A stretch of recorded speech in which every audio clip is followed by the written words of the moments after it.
Okay, we're now going to begin the meeting. We'll call this meeting to order. As a reminder, if you would like to submit a public comment, please email the city clerk's office at cityclerk@eastvaleca.gov.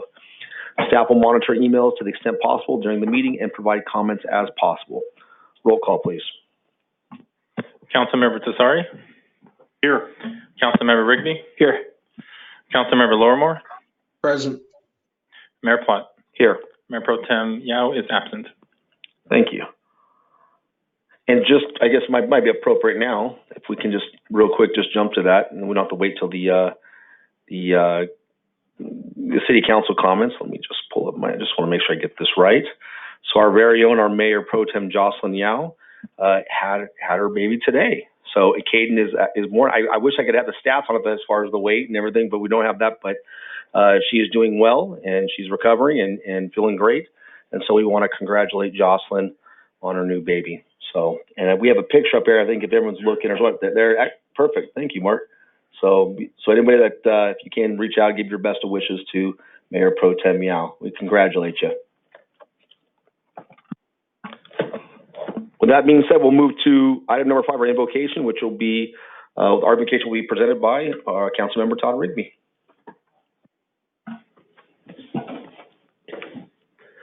Our dear Father in heaven, we are grateful for this opportunity that we have to meet together and to discuss the needs of our city. We are grateful for this great city that we have to live in and for the beauty that we have here. Father, we are grateful for those that help to make this city the great city that it is, our city staff and our law enforcement and our fire and all those that reside here within our city as well as our businesses. Father, we ask that thou will bless everyone that is here in our city or comes to visit, that they may feel of the joy and the beauty that we have here. Father, we ask that as we make decisions this evening, that thou will bless us as a council to be able to be led and guided to ask those questions that will help to clarify and help us to make the best decisions. We ask that as staff presents, that they may be able to share those things that they have prepared, that they may be able to answer the questions and be able to share the information and knowledge that they have. Father, we ask a special blessing to be upon our Mayor Pro Tem as she has had her baby. We ask that thou will bless her and bless her new little son, that they may continue to recover and that they may both be healthy. Father, we also ask a blessing to be upon our first responders and our law enforcement and our fire department, that they may be protected as they are out serving and protecting our community, and that they may be able to return to their families safely. We ask that thou will bless us all this evening and ask for these things in the name of thy Son, Jesus Christ. Amen. Amen. Thank you, Councilor Rigby, for a nice prayer. Our Pledge of Allegiance will be led by Councilmember Tessari. Please rise, place your hand over your heart, and begin. I pledge allegiance to the flag of the United States of America and to the republic for which it stands, one nation, under God, indivisible, with liberty and justice for all. Thank you, Councilmember Tessari. We'll now move to item number 7, additions and revisions. The council may only add an item to the agenda after making a finding that there is a need to take immediate action on the item, and that the item came to the attention of the agency subsequent to the posting of the agenda. An action adding an item to the agenda requires a majority vote for the council. Mark, is there any staff member has requested an item to be revised or added to? Yes, Mayor. Staff is requesting to pull item 10.7 and move it to a future city council meeting. Okay. Council members, is there any other additions or revisions to the agenda? Nope. Okay, with that said, then should we just make the motion when we get to the consent calendar, or should we just do it now to do a motion approval? I would just do it when you get to consent calendar. Okay. Perfect, thank you. Okay, we will now move to item 8.1, so presentation announcements. It's the Asian Pacific American Heritage Month Proclamation. 8 is the proclamation of the Asian Pacific American Heritage Month. The city of Eastvale is pleased to proclaim May 2020 as Asian Pacific American Heritage Month. Nearly 30% of Eastvale's population is of Asian Americans or Pacific Islander.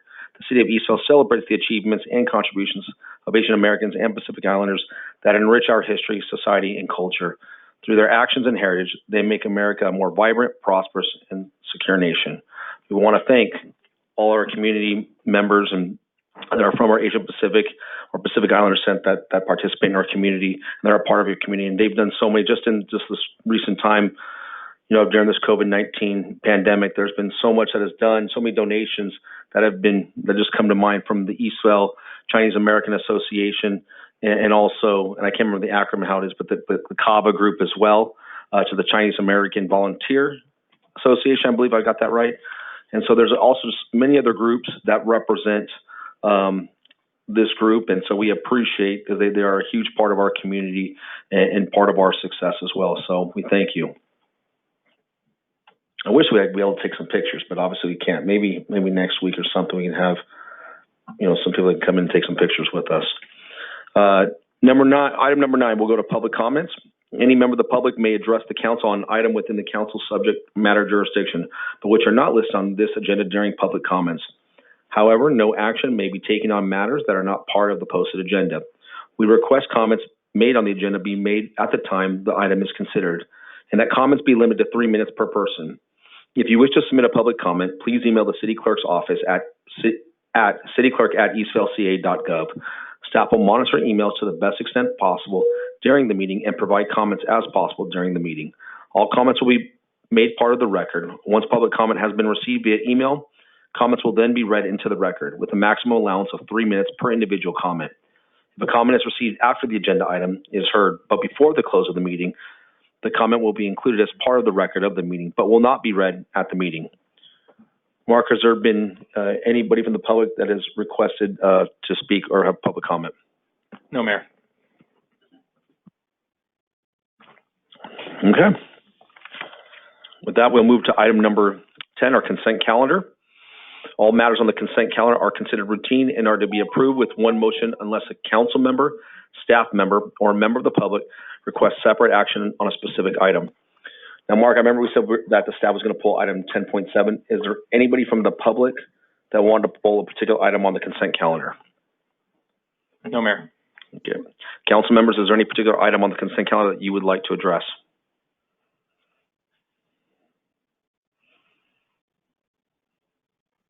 Okay, with that being said, then what we'll do is we'll approve the balance of item 10.1 through 10.6 and then 10.8 to 10.10. I'd move approval of the consent calendar, all but 10.7. Second. Councilmember Lorimore? Aye. Councilmember Rigby? Aye. Councilmember Tessari? Yes. Mayor Plott? Yes. Motion passes 4-0. Thank you. And just to be clear, 10.7 is just going to be forwarded to the next council meeting? Correct. Okay. I don't think I mentioned that, but just for clarity, we wanted to make sure. All right, there are no public hearings tonight, so with that said, we will move to item 12.1, draft of the fiscal year 2020 to 2021 annual operating and capital improvement budget review, which will be presented by Amanda Wells. Mr. Mayor, I have a comment, if I may, before this presentation starts. Absolutely. This is a very significant thing for us, and we're kind of doing it in a different circumstance of being remote and not with the opportunity for residents to be here and to see this. If okay with our city attorney, I just thought about this. Would it be possible for us to do the presentation and then take a 5-minute recess for anyone that sees the presentation that would be able to submit any public comments and give them a few minutes of an opportunity to submit public comments and then for us to reconvene? This is just a significant item, and it's something that normally people would be right here in the audience and be able to submit a public, I almost ate the microphone, be able to submit a public comment card, and they aren't able to actually be here. So I don't know if we'd be able to do that. Yes, absolutely. That's perfect. Yeah, I think, Councilmember, I think that's a great idea. I mean, just for the sake of, we've already in 5 minutes, about 5 or 10 minutes gone through the first item to already to 12.1. So I think for the sake of how fast we've moved to the agenda, yeah, I would absolutely. Clint, are you okay with that as well? To just take a break for about 5 minutes? Absolutely. Okay, then let's just have a quick little break for 5 minutes, and then I think it's a great idea. Okay, after the presentation, not before. Okay, that's fine. So let's do that then. After the presentation, we'll take a 5-minute break. But with that, Amanda, would you like to present our was it me, Brian, or Amanda? I just wanted to highlight one thing. with this budget, before Amanda starts, as you all know, we were about 65–70% of the way through our original budget effort. We told Amanda, hit pause, start over from scratch, and remove about $3.3 million. And so we did 100% of a budget in about 30% of the time. It was some pretty heavy lifting by herself, some long weeks, some long nights. I think she even worked on it on her anniversary evening. And and the management team around her was helping her get things to her. But I just want to share how monumental this effort it has been and during this time, and highlight the work that she's put into this. And so, and now I will let her do the presentation. I thought we were going to celebrate after the presentation, but I guess we can celebrate before it. But absolutely, Yeah. absolutely, no, absolutely, I concur with that. And it's been a lot of work, and it's been very abrupt so far as the COVID-19 and what it's done. So, but we're definitely excited to see your presentation. So with that said, you can. Are we good to start? Okay, it's all yours, Amanda. So good evening, Mayor and Council members and those in attendance on the interwebs. Tonight, we have the draft annual operating and capital improvement budget for fiscal year 2020-21.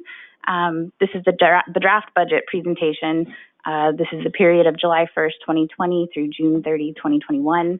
The draft document is found as an attachment on item 12.1. It's a financial plan for the next fiscal year. And considering the revenue and economic impacts of COVID-19, the plan is based on staff's best estimates as of early May 2020. The plan is to bring quarterly financial reports to the council starting with the quarter ending June 30th of 2020. And we're going to try to present that the second meeting in July, and the first quarter of fiscal year 2021 ending September 30th of 2020 should be presented in late October or early November. The goal is to report to council any significant changes in revenue receivables or economic projections due to the COVID-19 pandemic. So this is just a quick little look at the budget approach.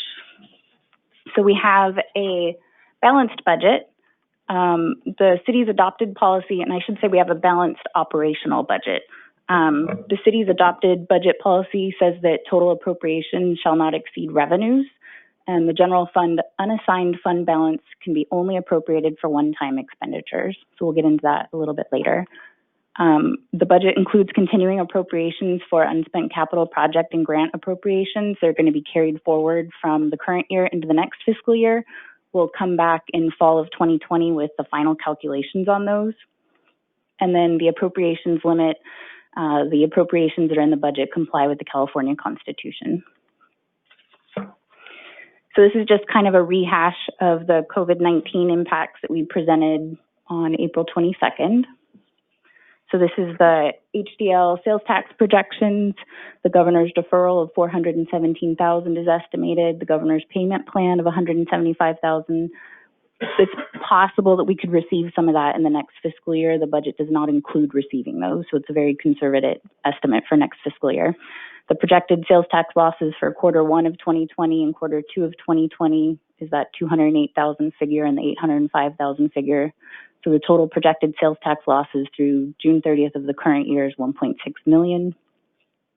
And then we have where we thought we were going to be at mid-year was a budget surplus of $312,000, and now where we think we're going to end the year is a $1.7 million deficit. And then we presented some projections for the next fiscal year. We had moderate and severe. The moderate was a 17% sales tax hit, and other revenues were cut 5 to 10%, and the severe was a 23% sales tax hit, with other revenues being cut 8 to 16%, where the budget includes the moderate projections. So this was the list that was presented at the end of that presentation. There's a couple changes in here. Council had some discussion, and these are most of the items that were on there. Layoffs, those occurred in spring of 2020. We budgeted for actual costs for personnel, the actual step of the employee plus 5% versus top step for all personnel. No merit increases are included in this budget. We reduced travel and training, tuition reimbursement, professional development. We negotiated contract staff savings and reductions, bringing key positions in-house, no CPI increases to the legal contract, the Interwest contract, which is building and public works, and then the Michael Baker contract for planning. We're continuing to negotiate professional services savings and reductions. Council decided on option 2 for the law enforcement hybrid staffing model. We reduced the business incentive loan budget from $500,000 to $200,000. We removed the contingency budget in the general fund, and we are using one-time capital is going to use reserves. So getting into the actual projections for next fiscal year. This is the little sales tax dollar figure here. That's Eastvale in the red, that little orange box. Of every dollar of sales tax that is collected, 13 cents goes to the Eastvale General Fund. And we have property tax. So off to the right in the purple box in the red outline, that's the City of Eastvale General Fund. So for every $1 of property tax that a resident pays, 2 cents comes to the Eastvale General Fund, and 6 cents goes to the Eastvale Fire Protection District.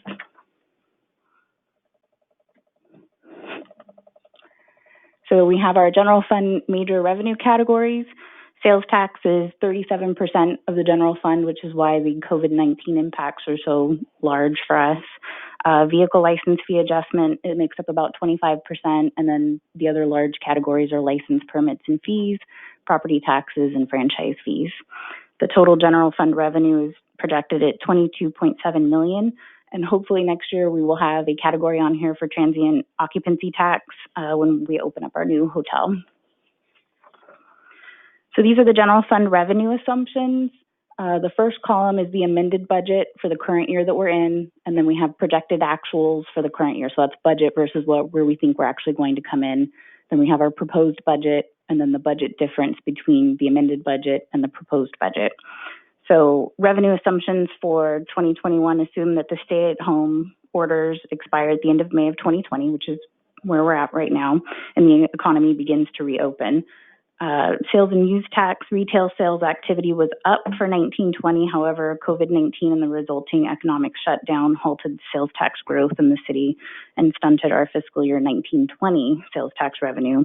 Continued reductions are projected through December of 2020, and so a reduction of $1.3 million is projected for the next fiscal year as compared to the current fiscal year. Property tax, prior to the COVID pandemic, property values were estimated to increase between 6 and 8%. If the economic shutdown causes long-term job losses, Eastvale may see a spike in foreclosures and may have negative impacts to home values, which in turn will affect the taxable value of properties. The possibility of future property tax losses due to foreclosures and home value reductions is possible. Reduction of $82,000 is projected for 2021 as compared to 2019. However, the long-term impacts of property tax revenues may be severe. Franchise fees have continued to lag year over year, a 7% reduction from the prior years recommended for fiscal year 2021. I know that we are going to be renegotiating some of those contracts that we have. Licenses, fees, and permits. Building permits has remained steady, and HDL projects no long-term impacts to the building and construction sector, as California has had a housing shortfall, but the budget is projected to be similar to the 2019-20 actuals. Fines, penalties, and forfeitures, a decrease of 15% is projected. If the economic recovery is slow and continues well into the next fiscal year, the city's ability to issue and collect citations will be impacted. So this is revenues and transfers in from other funds. We have a cost allocation plan, which helps to recover internal services utilized to administer a special revenue fund, such as the internal departments are city manager's department, the talent attraction and development department, financial management, government facilities. So we can actually charge our special revenue funds and bring some money into the general fund. So the transfers in for that is $773,000. And that's the cost recovery. So general fund expenditures. These are the categories. You'll see this throughout the budget document. It's typically categorized as personnel, operations, capital outlay, and transfers out. Capital outlay is down significantly in this year, and it really flip-flopped with transfers. We're now transferring budget out into the capital projects fund instead of actually showing it in the general fund. So you're going to see the capital outlay go down and the transfers go up a little bit, but I think we didn't quite have as many transfers out in this next year as opposed to last year. So this is expenditures by department. Public safety makes up 49% of the general fund. The community development breakdown is building, planning, community enhancement, and public works and engineering. So they make up that 17.6%. And then general government on the other side is ITS, building maintenance, and transfers to other funds are in there. The revenue neutrality payment that we make to Riverside County with regard, that is based on the 6 cents that we get of property tax. A portion of that has to be paid back to Riverside County, and then any sales tax agreements that we may have with companies in the city. Total general fund expenditures are predicted at $23.6 million. So this is the general government department. These are all the divisions that are located in it. So we have amended versus proposed budget there, and then the budget difference. So we've cut $134,000 from the prior year to the current year. The largest change contributor was savings and layoffs and position eliminations in spring of 2020. New expenditures include utilities for the street poles that were not budgeted in the prior year, and then additional transfers out to the CIP fund. The fire revenue neutrality payment is normally paid 100% from the fire fund. Per the contract, we can only pay 50% from the fire fund, so we're seeing an increase in the general fund due to that.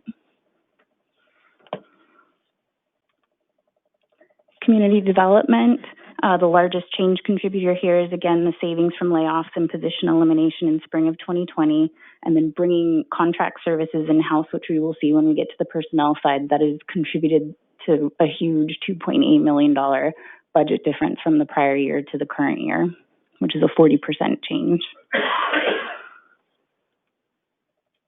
Public safety.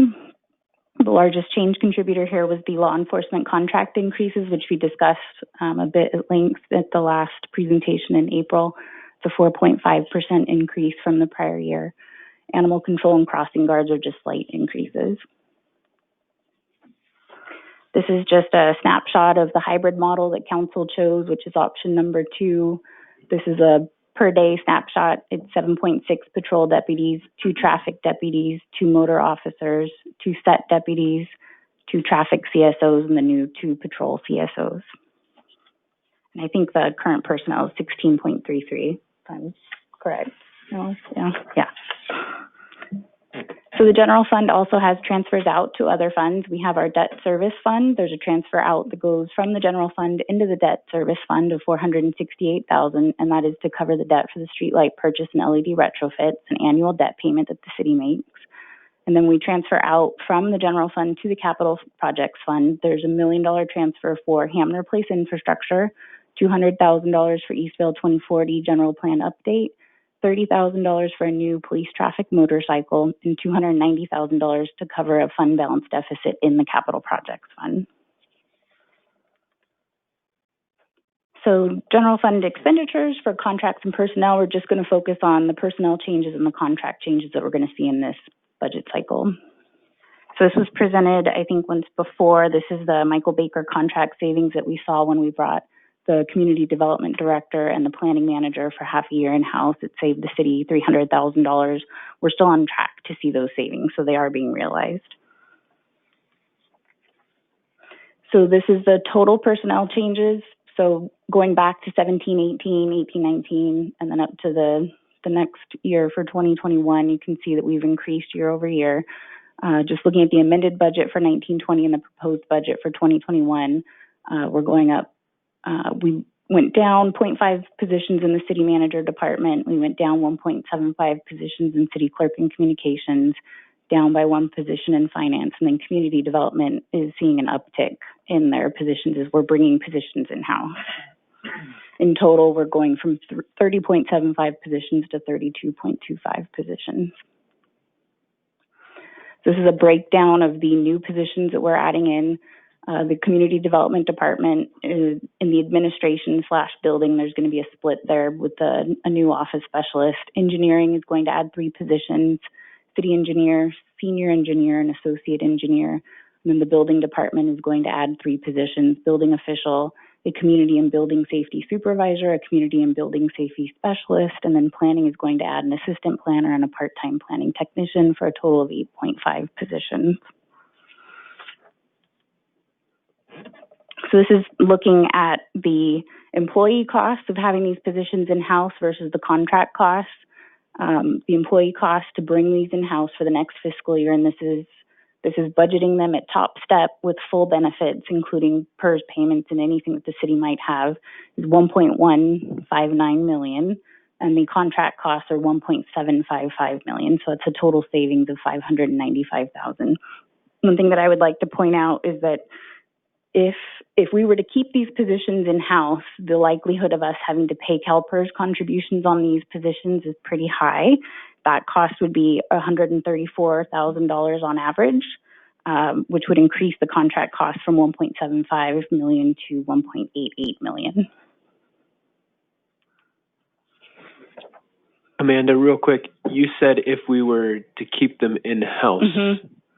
Oh, I'm sorry. You mean if we were to keep them contract staff? Yes, sorry. It would be closer to 1.9 million, including CalPERS expenses. Yeah.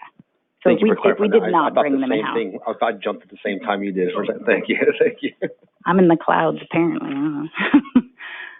No, that's correct.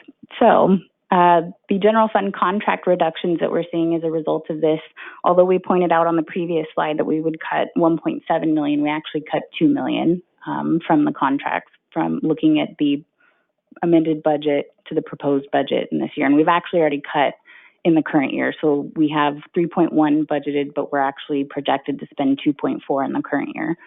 And it's just item line. You can actually find this in the detailed budget, these specific item lines. This is where the charges that hit the general fund are charged. So bringing these positions in-house saves $2 million. Can I just have one clarification before we get to that graph?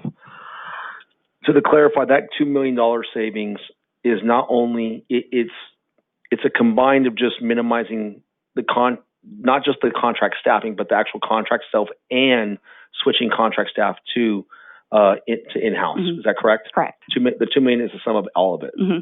Perfect. Thank you. So, and I think we will also see additional savings. We have public works scheduled to be paid 100% out of the general fund, but they will be charging to all the CIP projects. They'll be charging their time to gas tax, Measure A, grants. So I think we'll actually probably see more savings as we start to charge their time out. But for now, we're just charging it 100% to the general fund until we kind of figure out how that's going to be charged. So this chart, I'm going to kind of walk everyone through it here. The dashed lines are citywide. So the green line that's kind of going up in the middle there, that is citywide personnel costs from 2017 through next year, 2020-21. The red line is citywide contract costs. So you can see them coming down and they're actually crossing now.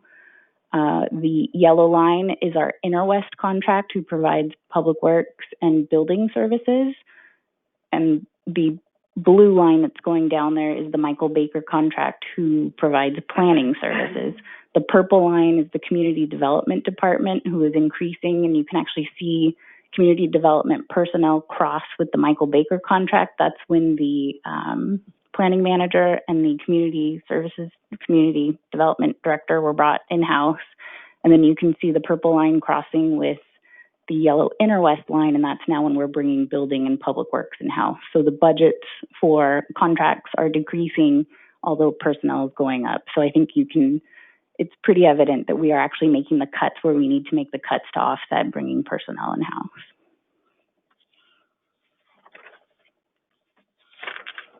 So this is just to very quickly go over our GAN appropriations limit.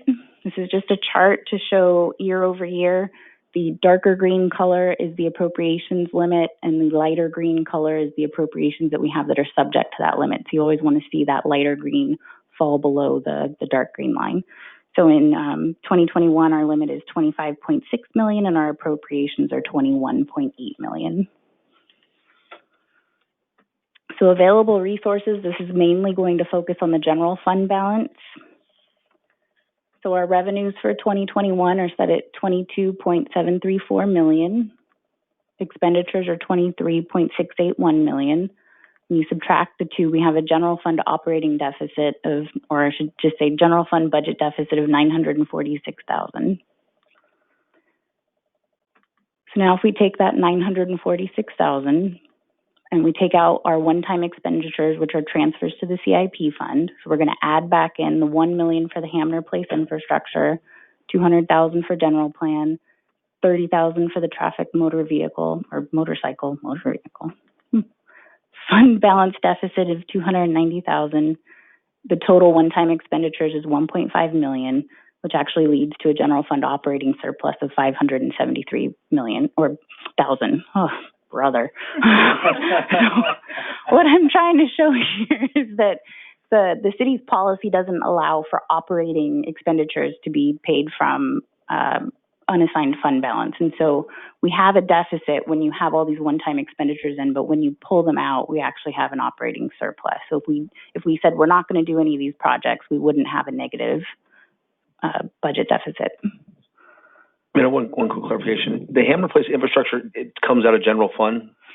That particular one does? We couldn't find enough funding in, I think it was Measure A and gas tax to fully cover it. Got so it. The general fund does need to put some funds into that project. Got it. And I think we're on a time issue too. I think we need to have that completed by this fall. So now we'll take a look at our committed fund balance. We have an emergency contingency. This has been set by council. It's 50% of the appropriated expenditure budget. There's still a civic center and library set aside of $8 million. There's a public safety rate increase stabilization of $1 million. And we had a $1.5 million reserve for pension alternatives, and we are proposing to change this to a pension liability reserve. So the total committed reserves are $22.3 million. So our estimated fund balance at the end of the current fiscal year at 6/30/20 is estimated to be $29.9 million. The general fund deficit, if we subtract that out, is $946,000. That leaves us with an estimated fund balance at June 30th, 2021 of $29 million. We take out the committed reserves of $22.3 million, and then we end up with our general fund estimated unassigned fund balance of $6.6 million. This $6.6 million is actually does need to be utilized to cover any negative fund balances that are in any of the city's other funds that we'll kind of see as we go through some of the other funds. One quick comment real quick, because I know it doesn't reflect general fund, but it is assets. This obviously wouldn't constitute the two properties that we own from what we paid last year. No. It's part of asset value that we could have in case of an emergency that we would have to do something with those properties, which we're not even remotely there. We're just talking cash. Just talking cash. I just for the sake of the public, just wanted to clarify that there are assets that we made several years ago where we didn't put it into, we put it in investment in our real estate. Just a point to cover. So these are general fund 5-year projections that I brought forward back in April. I have not updated them. I'm going to do a little bit of work on this, and when we come back with the final adoption, we'll have some better numbers here. But this was just kind of looking at where we were going without any COVID-19 impacts, which was the revenues are that lighter green color that is swathed behind the bars. So revenues were covering expenditures.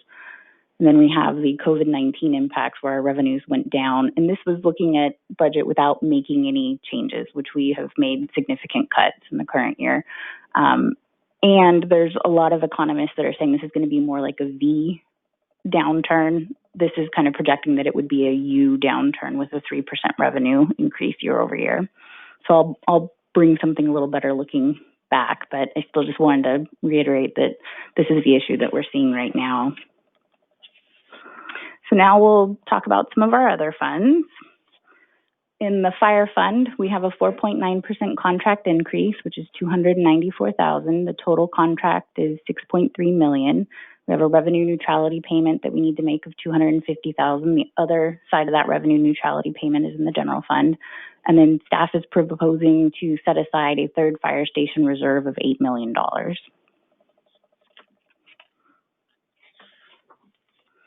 So just to kind of reiterate, the fire fund contract is Station 27, has a medic engine with 3 staff and a medic squad with 2 staff. Station 31 has a medic engine with 3 staff, and then we have half of a full-time equivalent fire systems inspector that works on new construction inspections, and half of a full-time equivalent fire safety specialist that assists with new construction inspections. So this budget includes adding the business inspection program for fire prevention. It was presented to council back on February 26th. This would be a contract with CAL FIRE and Riverside County Fire to add 0.5 of a full-time equivalent fire systems inspector. The annual cost is $65,000 plus a one-time startup cost of $10,000. Every business would receive an annual inspection, and this would help to ensure safety of employees, guests, and ensure businesses operate safely and efficiently and remain open. This would help to also continue to generate sales tax. So this will be city funded through the fire fund until the user fee study can be completed, probably next year sometime. So that's what staff is proposing for this. So looking at the fire fund balance, our estimated fund balance as of 6/30 of the current year, 2020, is $9.8 million. Total revenues are projected at $6.6 million, and this is that 6 cents of every $1 paid of property tax that comes into this fund. Total expenditures are 6.8, which is a budget deficit and a change of fund balance of $233,000. There's the new committed reserve of $8 million, which would leave an estimated unassigned fund balance at 6/30 of 2021 of $1.5 million. So then looking at our Measure A fund, total revenues are projected at $1.2 million. Total expenditures is $3.8 million. That's a change in fund balance of $2.6 million. We're going to see this kind of coming up as we go through some of these funds where there's a negative fund balance, and there is a negative fund balance it's a change in fund balance in the current year, but there are revenues from prior years that are sitting there, and these are now projects that are taking off and utilizing those funds. So the projected fund balance at the end of 6/30 of 2021 is $669,000. The gas tax fund, which is also used for streets, same as Measure A, total revenues in this year are projected at $1.3 million. Total expenditures 6.7, which is a change in fund balance of a negative $5.3 million, with the projected fund balance of $652,000 because there's revenues that have come in prior years. The Miscellaneous Grants Fund, total revenues are projected at $1.6 million. Total expenditures 2.2, change in fund balance of negative $607,000. This leads us to a projected fund balance of negative $1.2 million. The way that most of our grants work is once the project is complete, that's when we get reimbursed. So this is where we need some of that general fund unassigned fund balance to cover this particular fund until those reimbursements come in. Our development impact fee funds, total revenues are $478,000 projected. Total expenditures $895,000 to negative $417,000 change in fund balance, which leads to the projected fund balance of $1.4 million at June 30, 2021. Man, I just have one quick question. Can you go back to the last slide prior? I know you just said it, but I just want to clarify. When we do receive, because this also is part of that, this actually is part of the Hamner place, correct?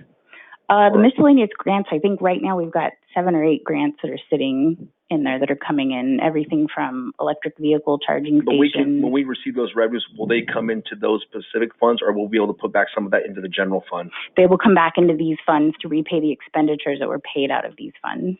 Got it. So you could put it into the general fund, but then this fund would have a negative fund balance that the general fund would have to cover. But in regards to, so is the Hamner place one reimbursable as well? I'm not sure that we have. Gina, there's no grant for Hamner Place. I just didn't want to lose that thought, so I apologize, and I just wanted to ask that real quick. We're working on one. Okay, perfect. I like it. Working on one. Awesome, thank you. So I think we went through this one. So even though we have a negative change in fund balance here, there's still funds that are in the fund. So as of June 30, 2021, we're projected at $1.4 million. These are our assessment district funds. I think there's 15 or 16 of them, somewhere around there.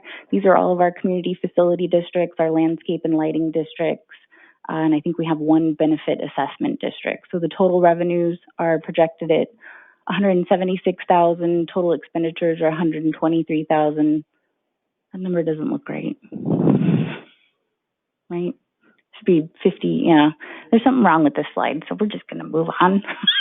I don't think that $233 negative is a proper number. We'll Yeah, should be. I think that 52 is in the wrong spot, so I'm not sure what the actual projected fund balance is there. So that's an oops. It's a draft. Our debt service fund, this actually is transfers in from the general fund. So the revenues match expenditures, and there's a little bit of a projected negative fund balance. I think that's from this current year. We may actually have a transfer to do in the current year that might clean that up. So the capital projects fund, that 1.5 million in revenues is revenues coming from the general fund. And then we have total expenditures of 2.3 million. That is continuing appropriations included from the prior year. So there's actually transfers from the general fund into this fund from the prior year that are sitting there to be paid. So there's a change in fund balance of 787,000 and then a projected fund balance of $197. So just really quick, I want to highlight some CIP projects that are over $1 million in the current year. Some of these projects have much bigger total project cost, but we're just going to look at the projects that are budgeted in this next year to be over $1 million. So we have annual overlay, which is the street overlay where we go in and put down some new pavement. There's $2 million in the current year budgeted plus $2.3 million in continuing appropriations. This is funded by the gas tax, the SB1 funds, a Cal Recycle grant, and Measure A. And the SB1 is a road maintenance and rehabilitation for streets and highways under California Code Section 2030, and it allocates funds from taxes enacted by the Road Repair and Accountability Act of 2017, which includes a 12-cent gasoline excise tax and a 20-cent diesel fuel excise tax and transportation improvement fees. We have the Limonite gap closure, which is 1.3 million in current year budget plus 950,000 in unspent prior year continuing appropriations, which is actually funded by TUMF, which comes through WRCOG. And then we have the Hamner Place project, which is 4 million in the current year plus 1.5 million in continuing appropriations, which is funded by that $1 million transfer in from the general fund, our development impact fees, and the gas tax fund. So that concludes my presentation, and happy to answer any questions. Oh. Why don't we, before we go into any questions, it would be okay to take a break, and then that allows the public to kind of, also us, but the public as well as our council members to kind of soak this all into a lot of information, and that we can kind of go and ask questions after. So let's take why don't we take a 10-minute break? Make a 10-minute break, and then we'll get back, and then there's additional, that way we can collect any public comments in the meantime as well. So perfect. And thank you, Councilman Reagan, for that idea. All right, we'll go on break for 10 minutes.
we'll talk.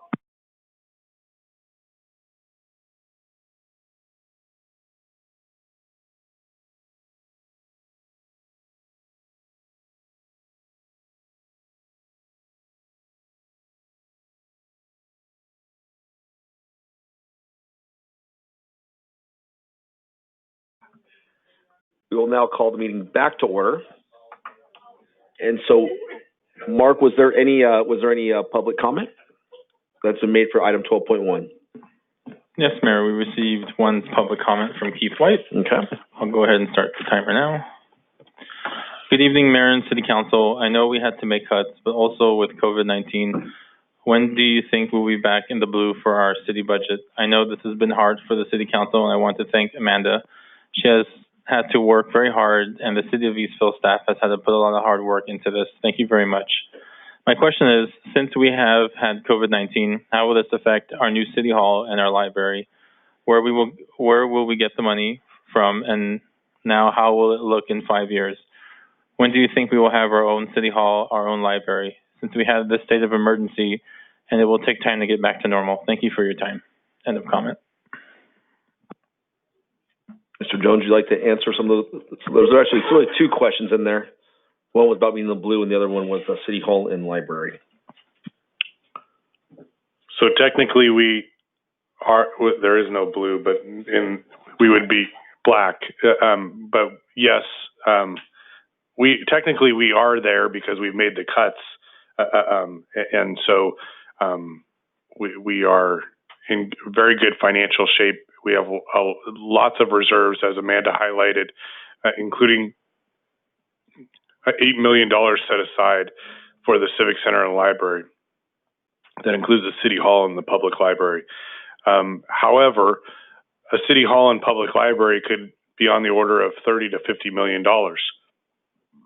And so what we as a city staff are looking to do is identify potentially going down a public-private partnership model. However, we wanted to have either experience the V-sharp uptick in the economy or start seeing the U happen before we started that process, before we start spending the money to go down that design process of a city hall and a public library. So we started an RFP process last fall, and then council gave direction to change that.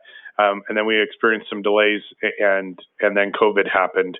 And so we have an RFP ready, pretty much to be re-released, to go out for a P3 process, which is a public-private partnership, or often referred to as a lease buyback, where you lease the building and then you own it after 30 years. And so we are definitely exploring creative ways to build those, and we know how important the public library and the city hall are to our community. And we want to make sure that we're financially conservative and don't take on a big debt obligation that we can't yet afford. One thing that will help us out is if the Leo property starts developing, and some of what we call the Limonite Business Park area over by Limonite and Archibald and Hellman. Once those projects take off and bring in additional property tax and sales tax, we can then afford to take on more debt. So right now we're trying to get Hamner Place, where we have a hotel that's going to bring in transit occupancy tax, and the restaurants and the businesses and the destination of Hamner Place. We're also working strategically to get the station, and we're going to have some very exciting announcements coming out here very soon, probably in the June, July timeframe, of a new big anchor coming in there. And they're continuing to build the out parcels out there. So, and then we have the Merge and Sprouts coming with more industrial buildings on the west side of Archibald, which is called Homestead. So we have some really big investments happening in our community that will allow our property taxes and sales tax to increase over the coming years, which hopefully will allow us to take on a debt burden or a lease buyback public-private partnership to build a city hall. So right now we're doing it very cost-effectively living and working out of a retail storefront. So Thank you for those comments, and thank you, Keith, for your question and for your public comment. All right, we will now move to council discussion. Any questions and comments from council? I think we'll start with Clint. I don't know if you're ready. You can always pass, as we got the three of us here. But did you want to go first, or would you want to defer later? No, that's great. So I just want to thank staff for working so hard on this, making this budget the reality, especially during this time. The cuts that the council has directed, while very unfortunate, I think it's something that, well, it's something, I know it's something that we need to do. And we are going to see our way through this. We do have those set asides that were asked about in the question related to the city hall, the civic center and library. That's still there. It's untouched. We have that $8 million that's ready to go when indeed the time is right.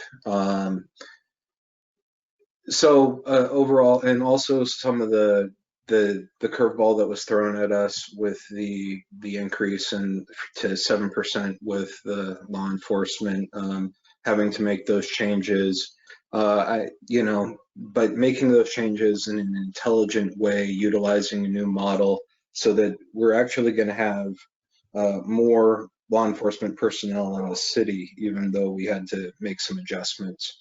I think that is a great thing. As for questions, most of those we've been talking about the budget throughout the year. Of course, we had this curveball thrown at us with COVID-19, but they've been answered prior to this meeting and also in this discussion again today. So, although after I hear from my colleagues, I may have some questions. So thank you. Thank you, Councilmember Lorimore. And yeah, I'll just Fred, we'll probably go through a second round after our own comments and probably make one more another second round of comments. So thank you. We'll go to Councilmember Tessari. Thank you, Mr. Mayor. I just had a clarification question, and it was regarding what the mayor had brought up before about the grant funding and how some of that hasn't come in, and then we use general fund revenues to cover the cost of whatever project that was supposed to go to. So just for clarification, when that grant funding does come in, it goes into the grant fund. Does that come out and reimburse the general fund for expenditures? So we don't actually have to do a reimbursement. It's really more of an accounting issue, I guess. Everything is fund accounting. Everything is in that one fund. It's in the little box. But when it goes negative on our audited financials, the general fund has to loan money to it, because you can't have a negative fund balance on your audited financials. So we don't physically move cash from the general fund into these grant funds, but you need to have enough unassigned reserves in the general fund to just cover those balances. We just have to be wary of the fact that we can't spend down our unassigned reserves down to zero. We need to have something there to cover some of these negative fund balances. I get it. So you just move the numbers on the paper, so that for auditing purposes, not actual dollars. Not actual from one dollars. Account to another. Okay, that makes sense. And the monies will come in. They've been promised. They've been agreements that have been signed. It's just a matter of actually applying for the reimbursement when the project is complete and actually getting those funds from the other government agencies. And so just so I understand, what you're saying is, even though the project on paper shows that general fund revenues will cover the difference to complete the project or do whatever needs to be done until the grant funding comes in, actual dollars are never actually moved from one account to the other. Okay. All right. Thank you. That's all I have, Mr. Mayor. Thank you. Thank you, Councilmember Desari. Councilmember Rigby. Thank you, Mr. Mayor.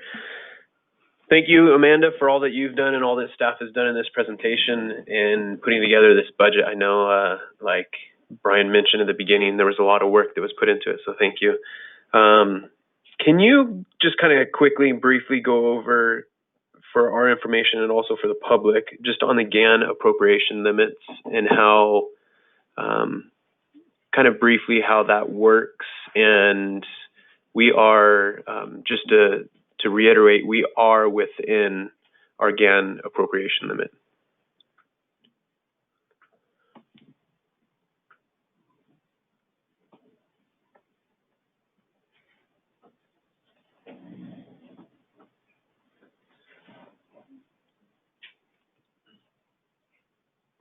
Okay, so the GAN appropriations limit was set, the year escapes me right now, but it was a senator, I think California senator, back in the 70s, I think, that set these appropriation limits on what agencies can actually collect.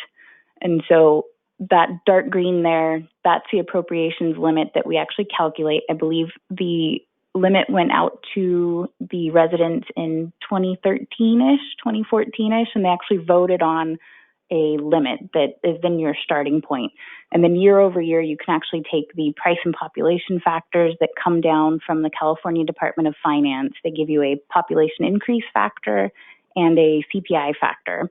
And you average those two percentages, and then that's how you can increase your appropriations limit year over year. And so that's why you kind of see that appropriations limit, as population increases, it's a pretty straight line going across. There's not giant ups and downs on that dark green bar as it goes up. And so you take the prior year limit, you apply the calculation factor, you get your new limit, then the next year you apply the new population factors year over year. And so you need to make sure that your revenues come in below that. You can take out CIP, so the Hamner Place project that we have in there, that actually lowers the revenues down, and any Calpers liability payments, which is pretty small for the city. I think it was $17,000. So we took that out. So you take your total revenue appropriations in the general fund, subtract out the CIP expenditure amounts and the Calpers liability amounts, then you get that amount that has to be below the appropriations limit. And that's set by constitution with the California state. Perfect, thank you. And we're within that, right? Just for those. Yeah, I think it's 89%. I know it's 25.6 million is the limit, and our appropriations this year are 21.8 million. Great, thank you. Thank you for that. Going back to our public safety, a couple of questions regarding the crossing guard. Is that included in our law enforcement budget that we have, or is that separate? Is that outside of that? It's technically outside, but it's in the public safety purview, I guess, that the crossing guards and then animal control. And what about the SRO position that we partially fund? I think that's actually, I'm not sure if that's in our contract or if we get a separate bill for that. We get a separate bill, but it's charged to the law enforcement department that we have in the general fund. So it does show up in the law enforcement costs. Okay. And just on those, I would assume that right now with everything that's going on, that those are those still paid costs that are going out? Are they not paid? I'd have to look into that and get just back because, to I mean, that. Yeah. Just with the fact of the schools being closed, Yeah, I don't know if sure. that are still happening. We can get back to you with that Okay. one for the adoption of the budget.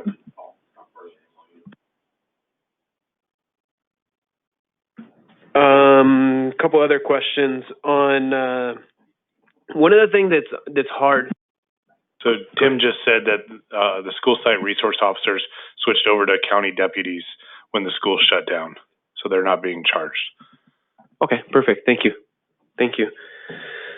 One of the things that's hard when you look at line items of a budget, sometimes you don't look at the totality of the budget, is especially in ours right now, is we see our salary going up, especially as we're bringing on 8.5 FTEs. It's important that we look at that, but we also look at the totality of the budget. And I think more for the residents' perspective, that they look and understand that yes, that is going up, but that's going up because our operations side is going down because of a lot of the contracting staff. So it's kind of something that if you don't look at the whole budget that you may miss. So it is very important for us to look at, and that was by the direction of council that staff came to us and said, hey, there may be some cost savings. If we increase our salary numbers, we can decrease our operations side. So I think it's important for us to note that and to see that.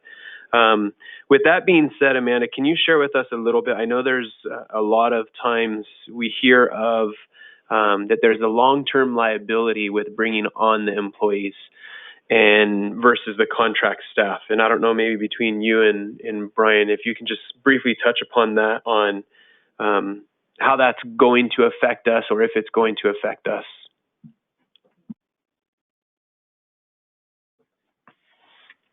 So in talking with Calpers, when we talk about unfunded liability, they round down to zero, because when they're dealing with other agencies, it's a much bigger number. And it's often a perception or a media induced about the Calpers liability. But as we've gone through the Calpers audit process and spent a lot of time with Calpers and understanding how that all happens, there's really two main reasons why Calpers unfunded liability occurs. One is an agency chooses to retroactively do benefit enhancements. We aren't allowed to do that as an agency because we were after the pension reform. We were created and incorporated in Calpers and joined Calpers after the pension reform. The second way that unfunded liability happens is when Calpers fund investments underperform their assumptions. And over the last decade, Calpers has been reducing what their estimates are for returns on investments. And if you look at over the past 20 years, there was one year where they had a significant underperformance, and that was 2008 when the recession hit. Since 2008, they've outperformed their assumptions every year, I believe, since then. So over the last 10 years, they've outperformed that, but they're still coming out of the hole that was created in 2008.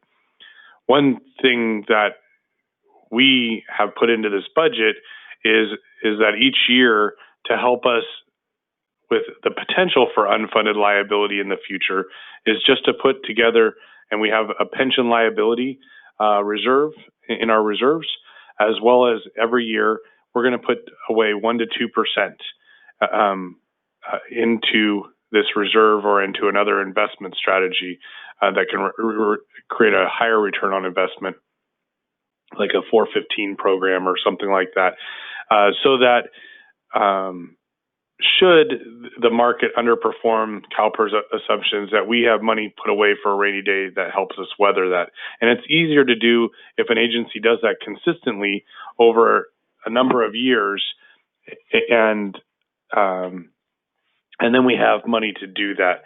And it's when you don't pay that off and it starts growing interest and that agency, and you defer funding your unfunded liability, which a lot of agencies did over the years, that you can get yourself in a lot of challenges, and we're not doing that as a city. So we have money set aside for that, and we work really conservatively with our benefits. We did do an analysis of different retirement programs, and Calpers is still the best bang for the buck as far as an agency providing benefits for the employees at the lowest costs, just because of the size and magnitude of Calpers. And so as long as we can keep a very close eye on unfunded liability and make sure that we keep that as close to zero or trending in that direction, that's where we're striving to be. So we're going to put some policies and practices in place in our budget that help us weather those unfunded or underperforming years from Calpers, and that'll be good. It's when agencies got really competitive back in the 80s and 90s and started giving lifetime benefits and or lifetime health benefits and 2% or 3% or 2.7%, and then they did them retroactively. So even though you were an employee for 30 years and you were 1 year away from retirement, you got all 30 years, and that those employees didn't pay into those things like our employees pay into our Calpers system there. So that's, in a long story, what we've been doing. But it was overcoming as we a lot of perceptions that you hear about the fear of, some agencies having $2 billion of unfunded liability, or the state of California having, I don't even know how to count that high, unfunded liability. But those are the things that we're keeping a close eye on. So I want to make it crystal clear: growing your staff does not, in itself, create unfunded liability, and that is a really key point, and often a message that, and a perception that is not a reality; it's a myth. So. Thank you. Thank you for that clarification and for that information. I think it's also important to note, too, that we do know and have seen that Calpers is not a huge fan of contract staff, so they make it somewhat difficult for cities to operate under contract staff, trying to, I don't want to say force, but strongly encourage cities to bring contract staff in-house through different auditing that they do. The other thing, too, is we're also seeing within the state that there's legislation. There's the AB5 that is also bringing, requiring more agencies to bring staff in-house versus independent contractors and outside like that. So I know, especially during a time like this, as we just experienced layoffs, that there could possibly be the question of why are we looking to hire and bring people on. But I just wanted to make sure that we cleared that up as much as we could. And also, I know we briefly touched upon this, but the number is significant. On slide number 27, where we see the contract cost versus the employee cost, the number there says 1.75, but after the Calpers potential fee on top of that, we're looking at almost 1.9 million. So, I mean, we're looking to save almost $750,000 just this year by bringing those employees in-house. So, I mean, that, to me, that's a no-brainer that we should do that, and like to see that as soon as possible. I think that's a great opportunity for us to save money. Last question I have is on the fire fund. Looking at the fire fund, the change in fund balance is $233,000. Revenues and expenditures, obviously it's showing the expenditures exceeding the revenues. Is that due to the COVID-19, or is that just what we're seeing right now? Is the revenues decreasing or lower because of COVID-19, or? No. So the property values in our city haven't been affected yet, but what that was a decision was when council decided to put the medic squad into service on Station 27. It costs a little extra. We have a strong reserve in the fire fund, and as we bring Leo property on, our property revenues are going to substantially increase, and so we're just waiting for the Leo property. So we have enough in our reserves in our fund to help weather this, but we really needed the three apparatus to respond to medical calls and fire calls in our city, and so we're investing. I would say right now we're investing in prevention and protection for our residents through the fire fund and medical response, and we're anticipating our property tax will catch up to that in the near future as some of our bigger projects develop. Thank you. My only concern with this is regarding the committed reserve, putting that into a committed reserve fund. And the reason being is because if we're already seeing a negative change in fund balance, what happens if we see our revenues decrease as expenditures continue to go up a little bit? I just don't know. I mean, we still have 1.5 million in there, which gives us a good buffer, but I just, not saying that we don't go at this, but just saying that we just need to be cautious and keep that in mind, that as the next year comes, we could see things change a little bit. Right. How our fund balance works, we we want to make sure that we are demonstrating that our fund balance has a place and a home in Eastvale so that it doesn't get reallocated someplace else. And so we want to, as a city, we're going to need a third fire station eventually as the Leal property and the station get more busy and more developed. And right now, you can commit those reserves, and it's a policy decision from a council, and you can uncommit those reserves at a future date. So if we become, if something traumatic happens, and we need to unrestrict those reserves and assign them some way else, we can do that. But what we'd like to do is identify that we have a plan in place and we're developing a plan in place with the Eastvale 2040 and working with CAL FIRE to identify how do we have a third station. And it might be very similar to how we handled when we expanded to Station 31, and we used to have an engine and a medic squad at Station 27 before Station 31, and then we moved the medic squad over to 31, and then we converted it to an engine so that we have 2 medic engines in our city. And then as property taxes grew and revenues grew, we were able to bring the medic squad back out of the mothball fleet or the ghost fleet and re-staff it up. And so, and it might be a third station where we take the medic squad and move it into the new station, or an engine and move it into the new station, or something along those lines, or move the medic squad over to 31. And we have all sorts of different ways we can look at that as our property revenues continue to increase. What we'll find is that property values on a project like Leal, if done correctly in a downtown urban kind of format, will generate substantially, like 10 times the property values, if not 25 times the property values of a subdivision. So as we're evaluating downtown Riverside and downtown Temecula and other downtowns, we're seeing what their revenue per acre is in their downtowns compared to their suburbs. And then we look at our suburbs, which outperform their suburbs. But our downtown core center could really enhance our property revenues.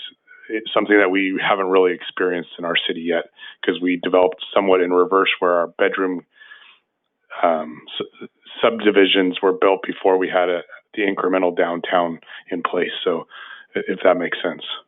Yeah, it totally does. Thank you. Thank you for that. That makes sense with that committed reserve and doing that. So that's all the questions I have. Thank you. Thank you, Council Member. All right, I have a few questions and comments. I think one of the big highlights of this, there's a lot of things to go over and a lot of things to be proud of in light of some of the troubling issues we've had to deal with our budget, and starting it off at, I wouldn't say starting off, going halfway through and then realizing that there's a $3.3 million deficit based on deferrals and just loss of sales tax and potentially property tax as well. And so I commend our staff and specifically, commend Amanda for doing the hard work and kind of really a crunch time, where you're kind of working on something and you all of a sudden you get turned to 180 and have to figure it out again. So I appreciate that. But one of the things I really wanted to highlight and kind of at least explain a little bit is really in our community development department, right, is where I think where a lot of this impact and the ability to save money was there. And I'll just kind of go back a little bit. A few years ago, we had been toying with the idea of really having more in-house staff, at least the idea of what money could be saved versus contract services. And it took some time, and it really took actually a particular individual to see if it could run, and that was Gina Gibson, hiring Gina Gibson over and really sampling it by being able to reduce the contract staff that was there and then to hire Gina in. And that in itself was kind of like call it the guinea pig project, if you want to call it. That was a $300,000 savings. Sorry, Gina, I don't mean to say it like that, but it was an example or a sample of what actually could work and what could actually happen. During that process, Gina had been working and kind of seeing the potential idea of what this could be. And COVID-19 was, in essence, the thing that expedited that whole vision. And so what I'm trying to say to the public is that the COVID-19 was the reason the cuts in that cost, not the cuts, but the change from contract staff was something that's been in place prior, or the idea of it was prior to COVID. It wasn't because of COVID-19, all of a sudden, now we make this change. That had been in the works for a couple of years, and it's something that we've been looking at. And if you go back and you look at the increase of our staff on that graph, if you look at the first year that's depicted in that graph, you'll see that the employees went from 15 to 28 or 30. And that was an investment in our staff, knowing that we're probably going to have to draw down contract staff, but you have to build it first, because you can't just start eliminating without having some type of backbone or some type of foundation. With that being said, I think the results are evident of a very smart change. And if we're just talking dollars, we were able to cut 40% total from community development department, right? The community development department, which was estimated about $2 million in reductions, and which is a combined effort of bringing in-house staff over and just eliminating just particular contracts that we may now could have in-house.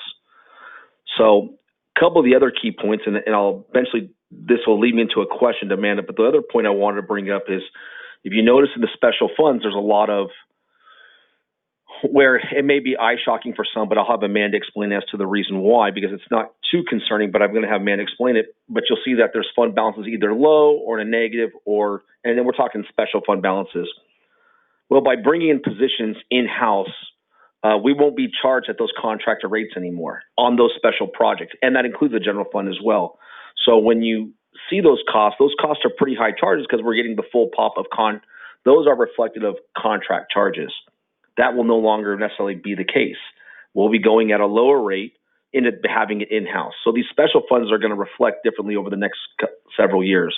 But with that being said, Amanda, if you don't mind, there's a lot that you went over. And if you can just kind of put an emphasis, because again, if I was a resident looking at the special funds and just kind of looking at it for what it is and not really getting into the weeds and the details of it, and you say, okay, this fund balance is $197, or this fund balance has a negative, whatever number it is, can maybe explain for the sake of comfort as what that actually means in the big picture, that there's more than just a time frame of a year, that there's billing that comes in at certain times and billing that comes out at certain times. And maybe if you can kind of just emphasize that part of the special project area, if you don't mind doing that for just kind of a brief moment. Okay, so I think the Measure A fund might be a good one to look at that's up on the screen right now. So it's projected to have total revenues of $1.2 million, but total expenditures of $3.8 million, which it says change in fund balance, but it's really a budget deficit for the current year. But if you look at the total projected fund balance, so when you take the revenues and the expenditures and that negative $2.6 million, the fund balance that we started the year with and we're projected to end the year with is still positive. And that's because there are revenues from prior years that were coming into this fund that weren't being spent on projects. Either there was a project that wasn't in line to be spent, or we have a larger project now that we were saving up for and now we're able to spend it because those funds are now in that fund. So although there's a budget deficit for the current year, the fund it's kind of like having a savings account at home with your own budget, where you maybe save up for a vacation. I think that might be an easy way to explain it. So your savings account, you might be spending more for your vacation in the current year than what you've actually put in, but because that savings account had money in it from prior years where you were saving, you're now able to go on vacation. That's kind of how some of these special revenue funds function, where funds come in and we may not necessarily spend them, and then we're projected to actually spend that money finally now on a project.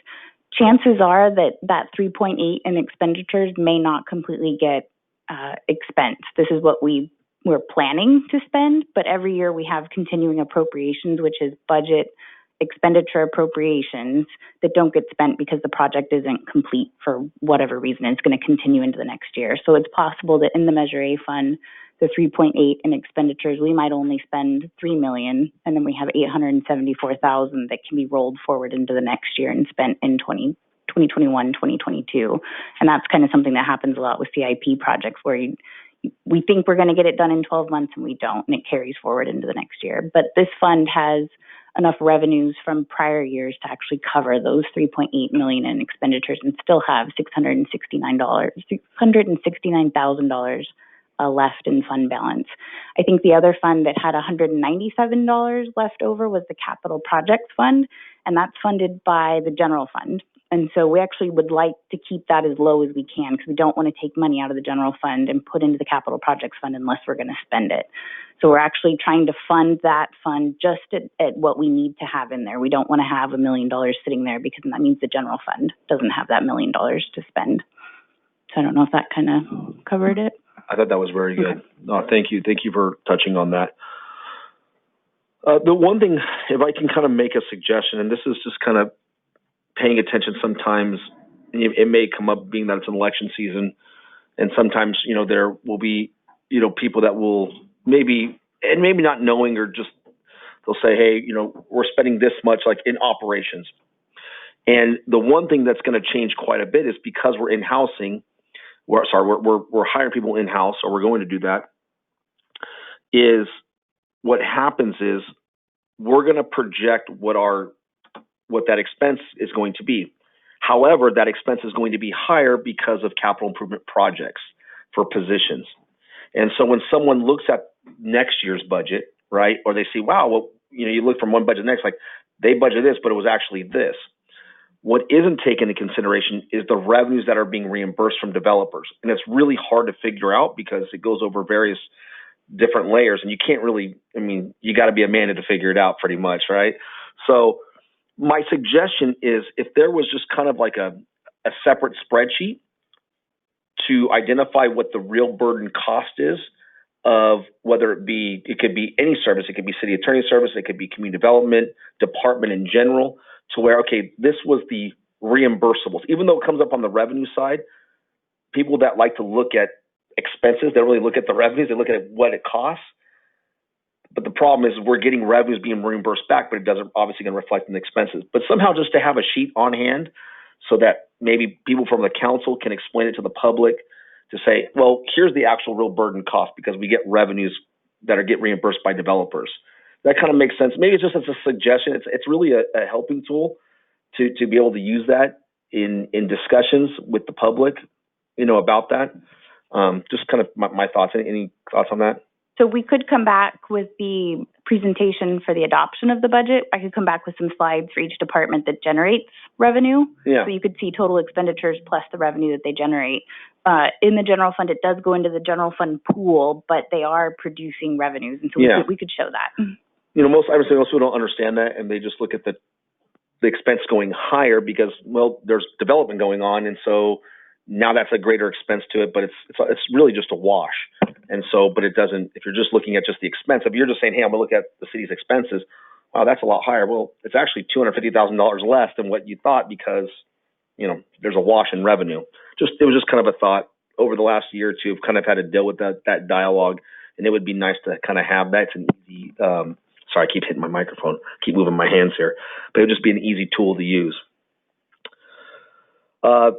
Also, the one thing I want to commend staff on, just to kind of a quick comment, the pension liability, as far as putting money aside to 1% or 2% every year to kind of, with any of the possible pension liability that would increase to kind of wash that out, I think it's a brilliant idea. It keeps us on pace. It keeps us really budgeting us, doing it very smart. I think that's it, what I have for now. I might have other questions. I also want to thank Councilmember Lorimore for just mentioning that we actually have a law enforcement increase because there's been other dialogue that hasn't said that. It's actually an increase, not a decrease. So thank you, Councilmember Lorimore, for bringing that up. I appreciate that. But that's all I have for now. And we'll just go back around the second round of any questions or additional comments. But Councilmember Lorimore, I'm just going to pass it over to you. Thank you, Mr. Mayor. I really, if I don't say it enough, I don't think I say it enough, so I'm going to say it now. I really appreciate all of my colleagues on the dais and all their comments, on point and insightful. So thank you. It's helped clarify things that I thought that I understood, but we collectively have now I have collectively from the group, now I have a better understanding. Okay, I can speak again.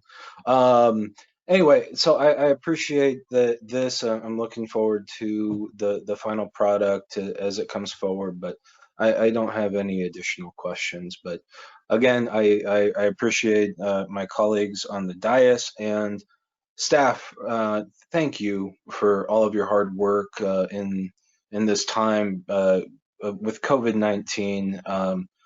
We've all had to adapt, and you guys have come through shining, and it's a privilege to work with all of you. So thank you.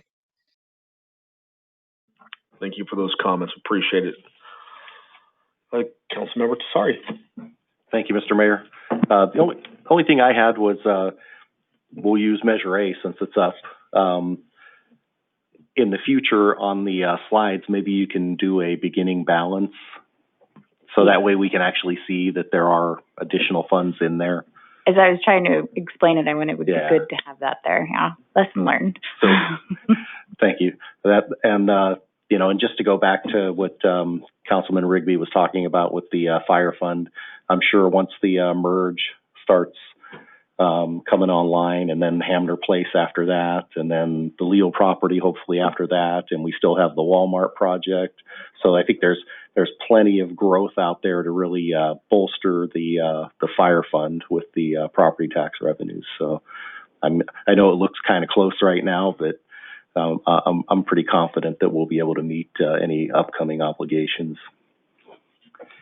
And the other thing I was going to piggyback on what Brian was talking about when he gave his examples. I think another reason that some cities are in trouble is back when you could, they just failed to pay their share of their PERS obligations. So when they were certain cities were having budget problems of their own, and that was like the first thing on their chopping block whenever they were doing their budgets was, we're just not going to pay the PERS obligation. So I think moving forward, as long as we're always taking out the appropriate amounts out of the employees to put into to pay their PERS percentage, and then the city paying its obligation, I don't think we'll ever be in any trouble with the future PERS obligations. So that's all I have, Mr. Mayor. Thank you. A great point. Thank you for adding that. Councilmember Rigby. Thank you, Mr. Mayor. I don't have any more questions. I just have just one last comment, just to echo kind of what my colleagues have said. Thank you for everything that everyone's done for this budget.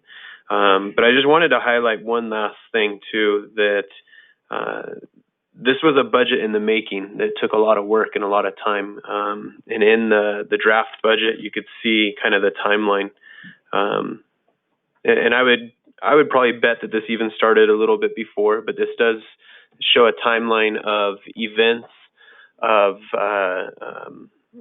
meetings and things like that. So, I mean, you start on January 18th was where we had a strategic plan update presentation meeting at a city council meeting that started to talk about the budget in preparation. Then you have, I mean, you go through the whole list, but there were a number of public meetings that information was shared, presented, discussed with the council. Members of the public were also able to provide feedback and comments. So I appreciate the time that staff's put in and the availability that staff has put to not only the council but also to the public to be able to discuss the budget, to do anything, just to make sure that everything's answered. So, I mean, this budget development timeline really shows what everyone's been doing and how everyone, staff, council, residents have been able to participate in it. So thank you. Thank you, Councilman Rigby. Thank you again, staff. Brian, thank you as well for all your hard work and working with all of your departments and getting things worked out to present this and looking forward to the final budget as well. I have just one other quick comment, or actually question for Brian. You know, in light of COVID-19, there's money that is being utilized for different projects, different development projects, and there's money that we're investing in that we have to invest in, right, to make sure those developments come to fruition. I'm sure we've had multiple conversations with all the developers, but during this COVID-19 and that it's still going on as it is, and what it looks to be maybe the tail end of it, to where we can assess really the damages that are done. Do we feel, or do our developers feel, that they're confident continuing to build? Because like I said, we have money going into these projects, and eventually they'll happen. Do we feel confident? I guess my question: does developers feel confident in seeing these projects through? We have some really strong developers in our community, with Orbis, Goodman, Lewis, to name just a few. They have a very strong track record, not only in the Inland Empire, but in Southern California, and some of them in the Western United States. I think all retail developers and commercial residential developers felt a sting with some policy decisions from Sacramento of you don't have to pay your rent or mortgage and you can't be evicted.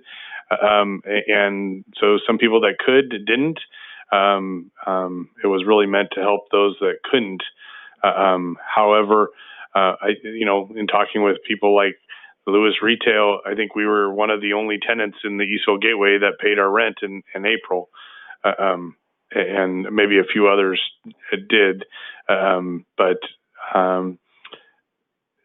they have funds in place to help them weather storms like this. And a recession is cyclical, and all these organizations have been around through many cycles of feast and famine in the development world. And just like the Goodman Commerce Center has taken 6 or 7 years from when the Amazon buildings, and a couple years ago when the Costco building came online, and now we're getting this. We got the Starbucks and the In-N-Out, and now we're getting the Chick-fil-A, and we got the Quick Quack, and we have some. These things take time to evolve, just like the Eastville Gateway did almost 15, 20 years ago. It was developed in 3 different phases. This is 100 acres, or 80 acres, I should say. So we are fairly confident that all these development projects they're still doing building permits.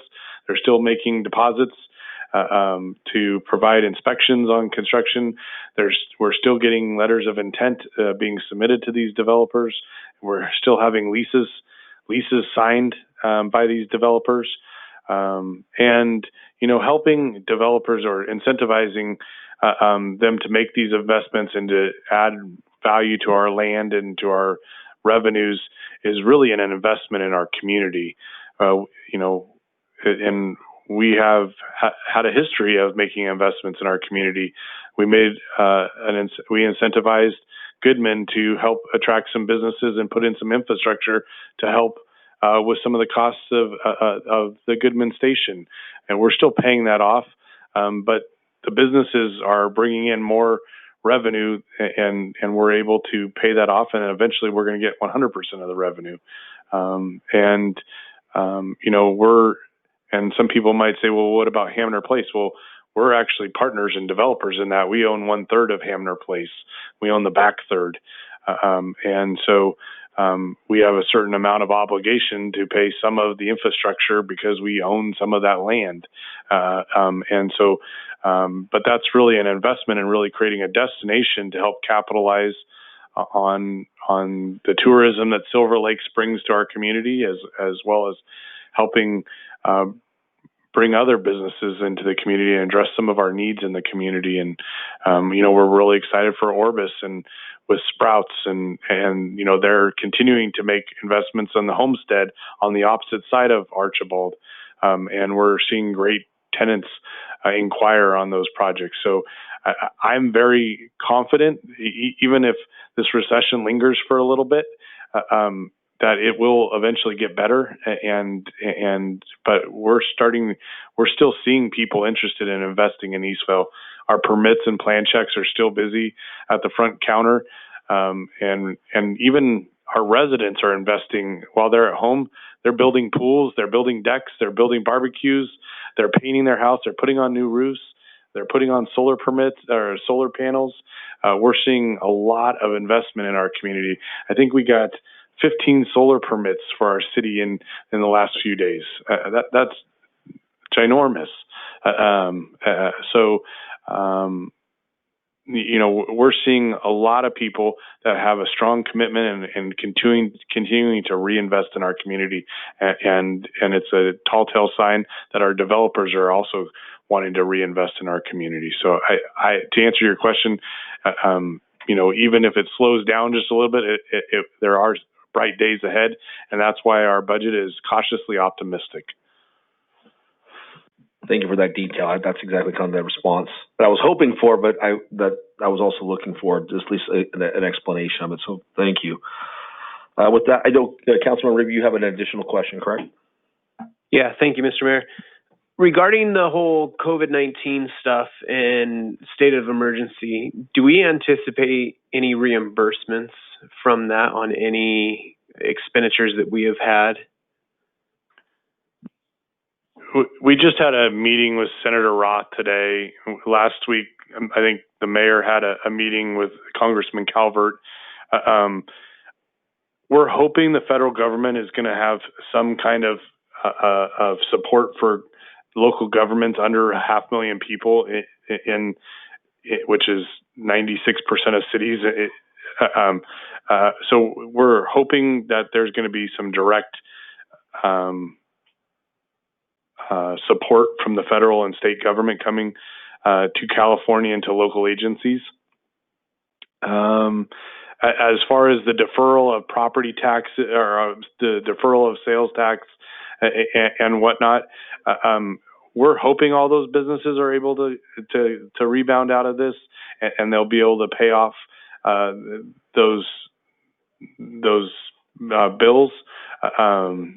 We've seen some businesses, not directly in Eastville, but nationwide, either file bankruptcy, and bankruptcy is just some of them are just restructuring bankruptcy, and some of them are closing their doors.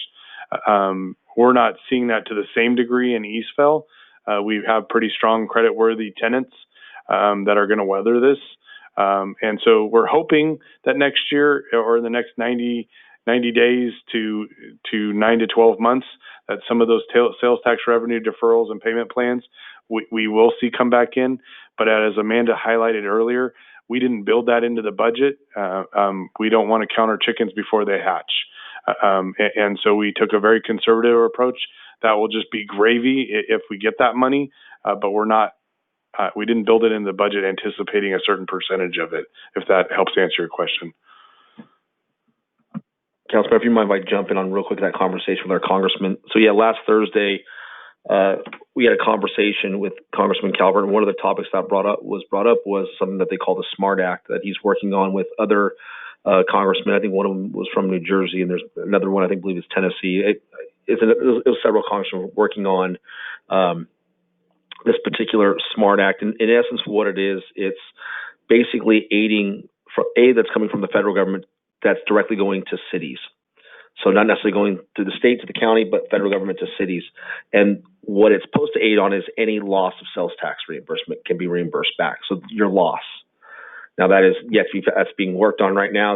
There's the thought of possibly putting that into that $3 trillion, that Nancy Pelosi is working on, something where there's negotiating going there, but it's something that's in the works and at least trying to work on. Whether it happens or not, we don't know, but that it is something that's being worked on and seen through. So that's as much as I can update as of now on that, but I'm sure we'll have future conversations with our congressman as well about it. The other thing is we're also tracking all the money that we have spent or our response to COVID-19, so that in the event of the emergency, we can file for reimbursement from the federal government for those costs or a portion of those costs. So, that's been a lot of staff time, as well as, we put up sneeze guards and whatnot to help do preventative best practices in the industry.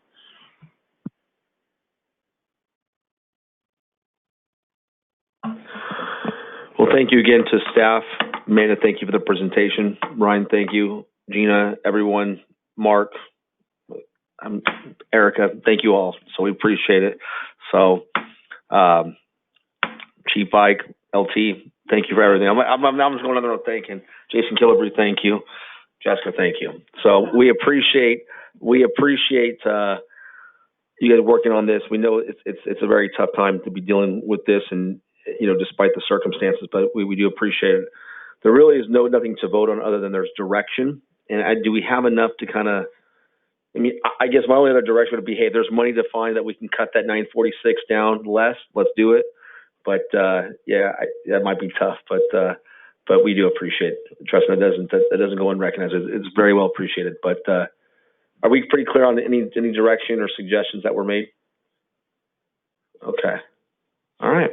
One thing that I was going to share is that we are thinking about, since we're hearing a general consent that this budget is the direction that you want to be going in, that we might work with our talent attraction and development. If Angelica's listening out there, she is out there. She'll wave. But we might work to get some of those positions posted, or at least coming soon, so that as other agencies are laying some of those positions off or whatever, we might be able to attract some great talent. And also we're encouraging some of our contract employees to also consider to apply for these positions. And I also want to share that we worked with Michael Baker and Interwest, and they have both assured me that they have positions in other locations should an employee want to or apply and not get the position or something, that they have opportunities for them in their company in other locations. So I don't want anybody thinking that anybody's by bringing in contract staff or anything like that, or bringing in those contract positions, I should say, that we have been working closely with our contractors and our vendors to help with that transition. But I think we might notice some stuff on not social media, but on our webpage for recruitments, and start getting some of these positions posted, so that when the budget is adopted, which we anticipate to bring back to you on June 10th, that we can prepare as we did last year and the year before, and we got out in front of some of this, and we were able to get a couple months in front of other agencies that were also recruiting. So we're going to look to do that, but I don't want to overwhelm Angelica Cepeda, because I might regret this tomorrow. But if people are out there listening, some of those positions there might be a teaser posted on our webpage coming soon, and as well as some open recruitments that get started with these project descriptions. Thank you. And thank you, Angelica, too. I didn't want to forget you. And anybody else I forgot, thank you as well. So, all right. With that said, we will move to, I just lost my train of thought here. We will move to item 12.2, COVID-19 update and reopening of public meetings in the City Council chambers. And this will be presented by Brian Jones. So we're continuing to bring back COVID-19 updates, and then one of the topics that I don't want to forget to ask is just to have a discussion or dialogue on a conversation about reopening of the City Council chambers and even City Hall. So this is a timeline that you're all familiar with. It was Friday the 13th in March when the President declared a national emergency. It brings new meaning to Friday the 13th, and some of the more recent stuff in May 22nd, or since our last meeting, on May 11th, we started shifting city staff back 50% so we could practice social distancing, but also get about 50% of our staff back into City Hall. So we started a shift A and B, and we have employees on a Monday, Wednesday, Tuesday, Thursday schedule, and the managers are at least working 2, if not all 4 days at City Hall. On May 22nd, the governor implemented stage 2.5 with restaurants and retail shopping opening up back with some restrictions. on May 26th, the new industry guidance on place of worship and hair salons. So you can go get your hair colored, feathered, whatever you need to do. I was getting schooled on how much some of my employees spend on their hair salons today. And then on May 26th, we completed the installation of the plexiglass both at the front counter and the council chambers with sneeze guards, so that should somebody sneeze, that it doesn't go all over somebody else. And we've actually set up the council chambers with chairs at 6-foot spacing for social distancing, just to show council about how many chairs could fit into the council chambers. There's some ways we could even wrap them around down the hallway and use the conference room, because we have speakers in both of those areas. But just to kind of give you a visual in here, the COVID-19 numbers as of today, confirmed cases in Riverside County, 7,200, confirmed deaths in Riverside County, 306, confirmed recoveries is a strong 4,200, almost 4,300. Confirmed cases in Eastville is 124, and confirmed deaths in Eastville, we've had 6. And the last that should be, or the latest death was reported in early May, so almost 20 days ago. So we haven't had a death in Eastville in the last, knock on wood, 3 weeks almost. So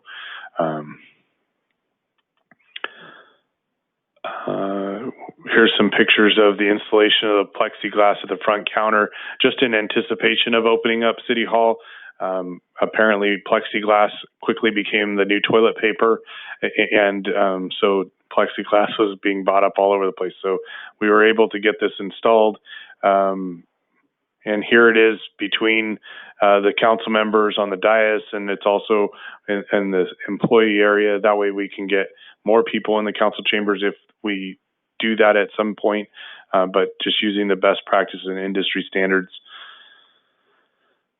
And resuming street sweeping enforcement, we are planning to start street sweeping enforcement June 15th. And we're going to ease back into that and probably do some social media posts between now and June 15th. But since a lot of places of work are back open now, we're just basically on a normal summer schedule. And we need to get back in regulation with our stormwater regulations and permits. And so we're looking to resume normal street sweeping on June 15th.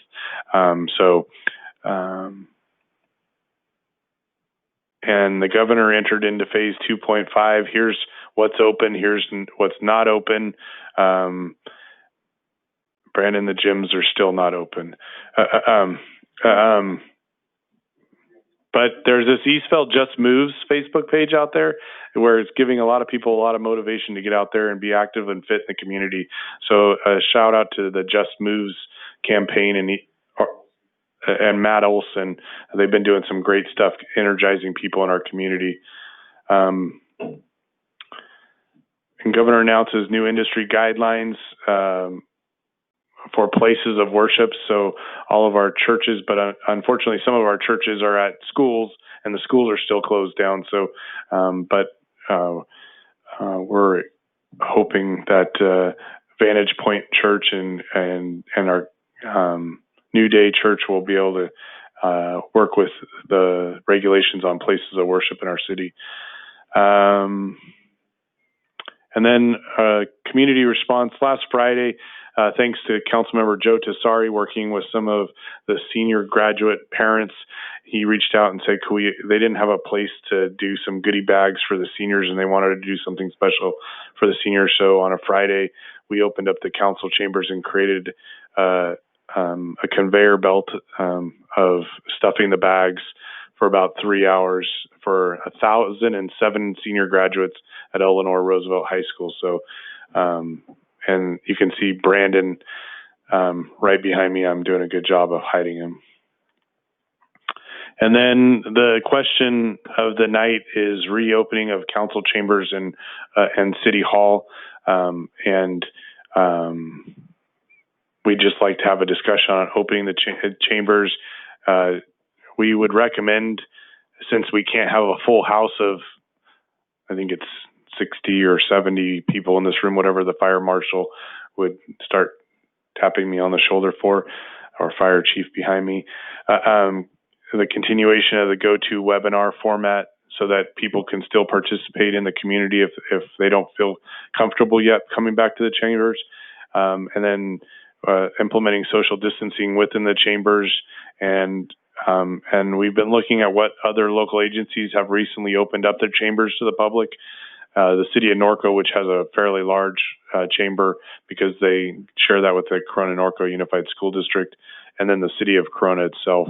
So those are just some of the city, but at this time we would like to have a dialogue and discussion with council to give us direction on how, because our council chambers were shut down as a result of the emergency declaration and the governor allowing for public meetings to be done via the internet, or go to meetings or go to webinar or Zoom meetings kind of stuff. So that's the end of the presentation, and we're open for questions or comments or concerns or thoughts. Thank you, Brian, for that presentation. Very insightful. We appreciate that. Mark, is there any public comment on this, on 12.2? Yes, Mayor, we have one public comment from Keith White. I'll start the timer now. Good evening, Mayor and City Council. As you know, I have moved to Eastvale 2 years ago, and I have became very active in my city and tried to attend all City Council meetings. But I have a small problem. As you know, I'm in a wheelchair, but your staff has been very helpful. I believe we should keep the webinar so for people like me and others who can't make it can be able to hear the City Council meetings at home and won't have to take a seat away. But I do like to be in all meetings when possible. So can we look into the idea due to COVID-19 and now we have to live a new way of life? I think it would be wise. Thank you for your time. End of comment. Thank you, Keith, for that comment as well. All right, we'll now turn to council discussion or any questions, and I'll turn to Council Member Lormore. Thank you, Mr. Mayor. I appreciate the presentation that was just given. I really like the plexiglass that has been put up at the front for our staff to be able to interact with the public in a safe way. In terms of this question, whether we should be reopening the City Council chambers, I don't know if we're quite there yet, and I have a couple of reasons for that. I've been mulling this over for a while. Well, number one, I should say that I'm very happy that we as a community, we're starting to be able to see our businesses open back up, and that is essential. That it's something that we really need to have the economy start to get moving again, get back on its feet. And we as a government agency, in terms of being able to be open to the public and be able to process permits, staff has done an amazing job of doing that. But it's truly appreciated, and thinking outside of the box and making things happen has gone a really long way. But the City Council meetings are, it's different. Of course, we as a council want to be able to interact with the public, and being in the 21st century, we have technology that allows us to do that. And our council chambers are not ideal for opening up, and that it is a relatively confined space. And having meetings with the public come in, even if we do engage with the social distancing of the 6 feet, being confined in that space, in the space that we do have for our city council chambers for an extended period of time, it's not a great recipe. And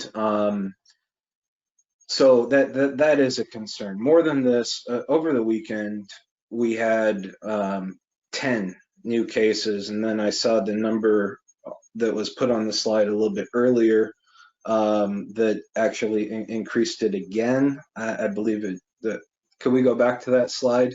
It was 124. Did I see that correctly? Am I remembering correctly?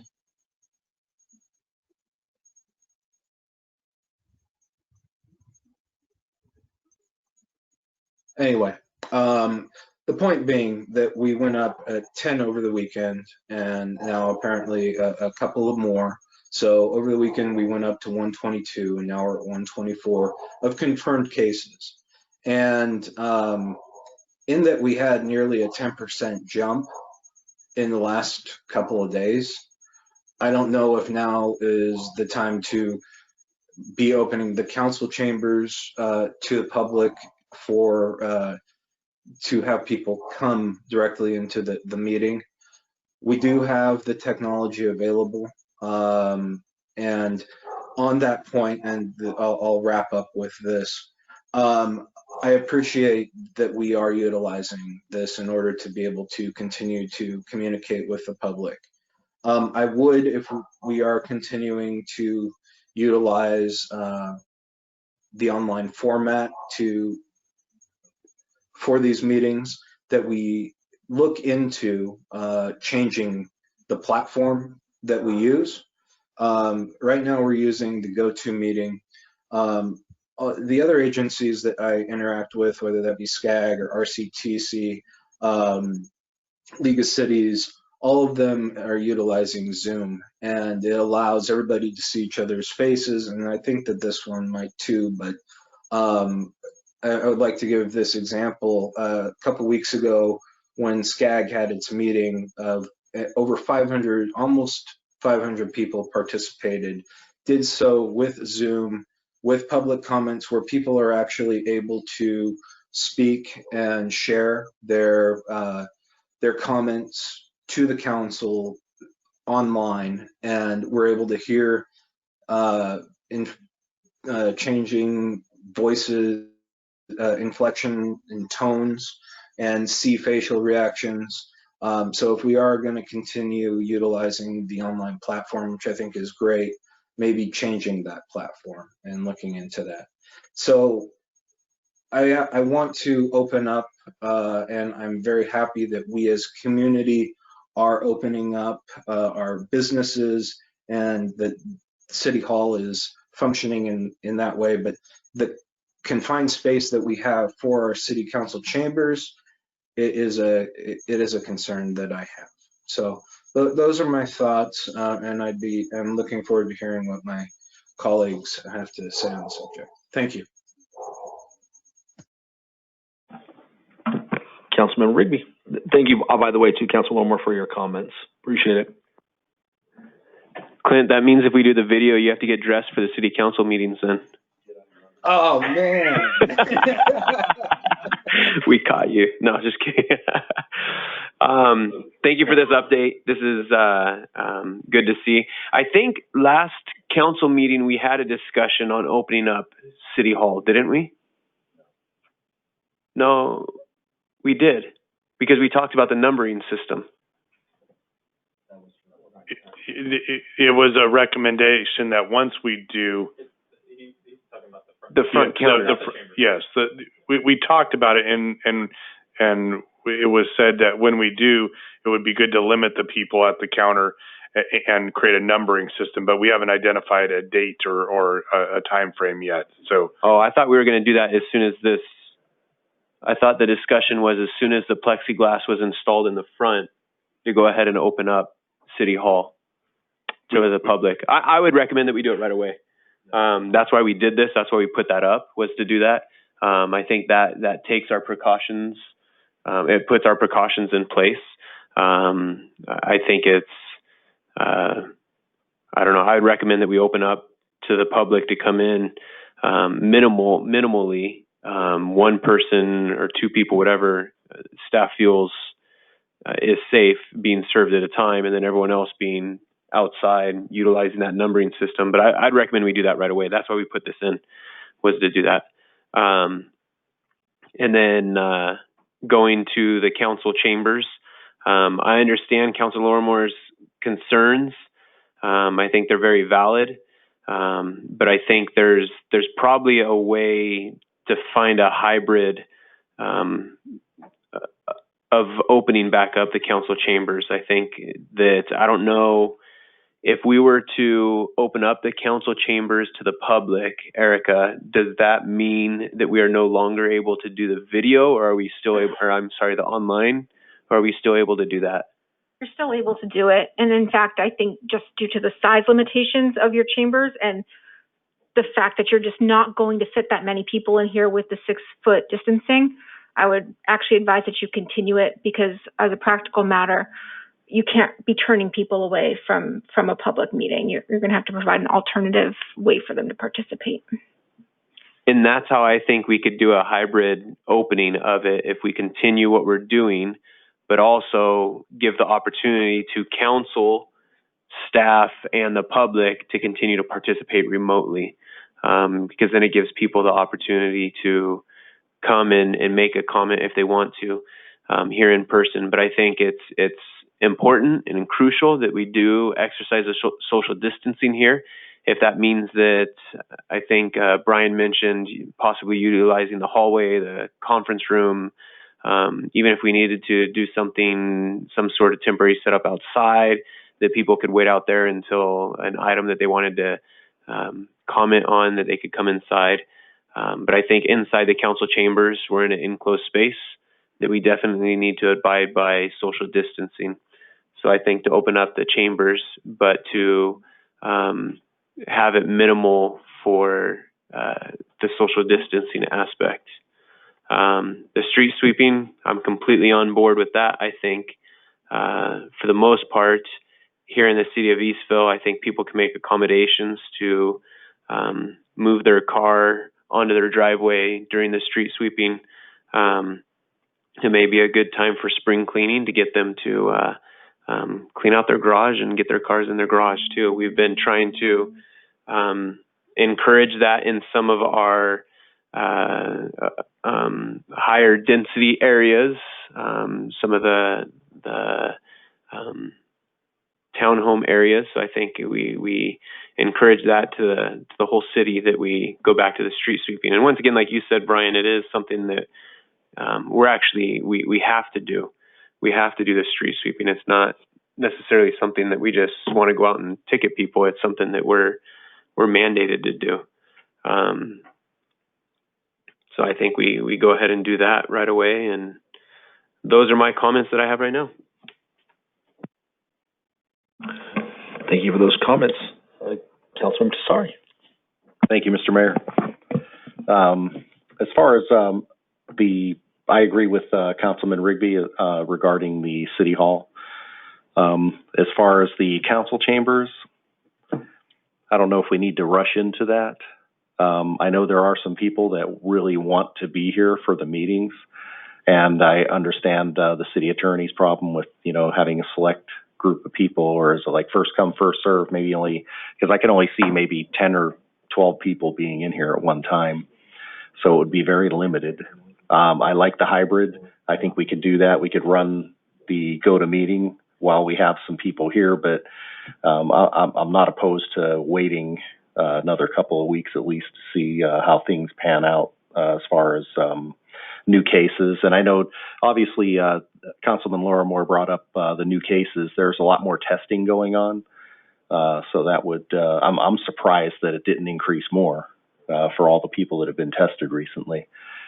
Regarding street sweeping, I would prefer to see that it pushed back to the 1st of July, specifically because that's when some of the colleges are going to start allowing students to go back to campus.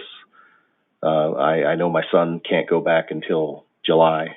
So, and I talked to several other people that have kids home from college, and which creates obviously extra vehicles. So I would like to see enforcement pushed back to July 1st so that we could allow for the additional accommodation, or unless we're going to provide some kind of waiver for people. That's all I got, Mr. Mayor. Thank you for those comments as well. Yeah, I would agree.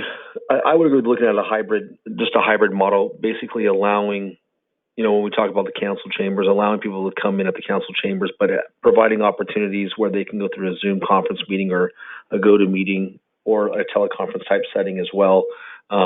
Whether they don't want to be visually there, I'm okay with that at all. And again, we're going to be very limited as far as how many people you can have in this room.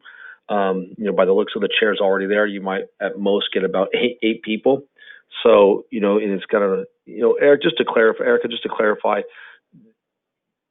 was your comment saying that you're okay with people coming in as long as we offer an alternative service, or I just want to make sure I understood you clearly on that? Yeah, so I think that you would need to continue to provide alternative way of participating virtually like you're doing now through the GoToWebinar or some alternative to that, whether it be Zoom or something else, because so few people can actually be in this room with social distancing.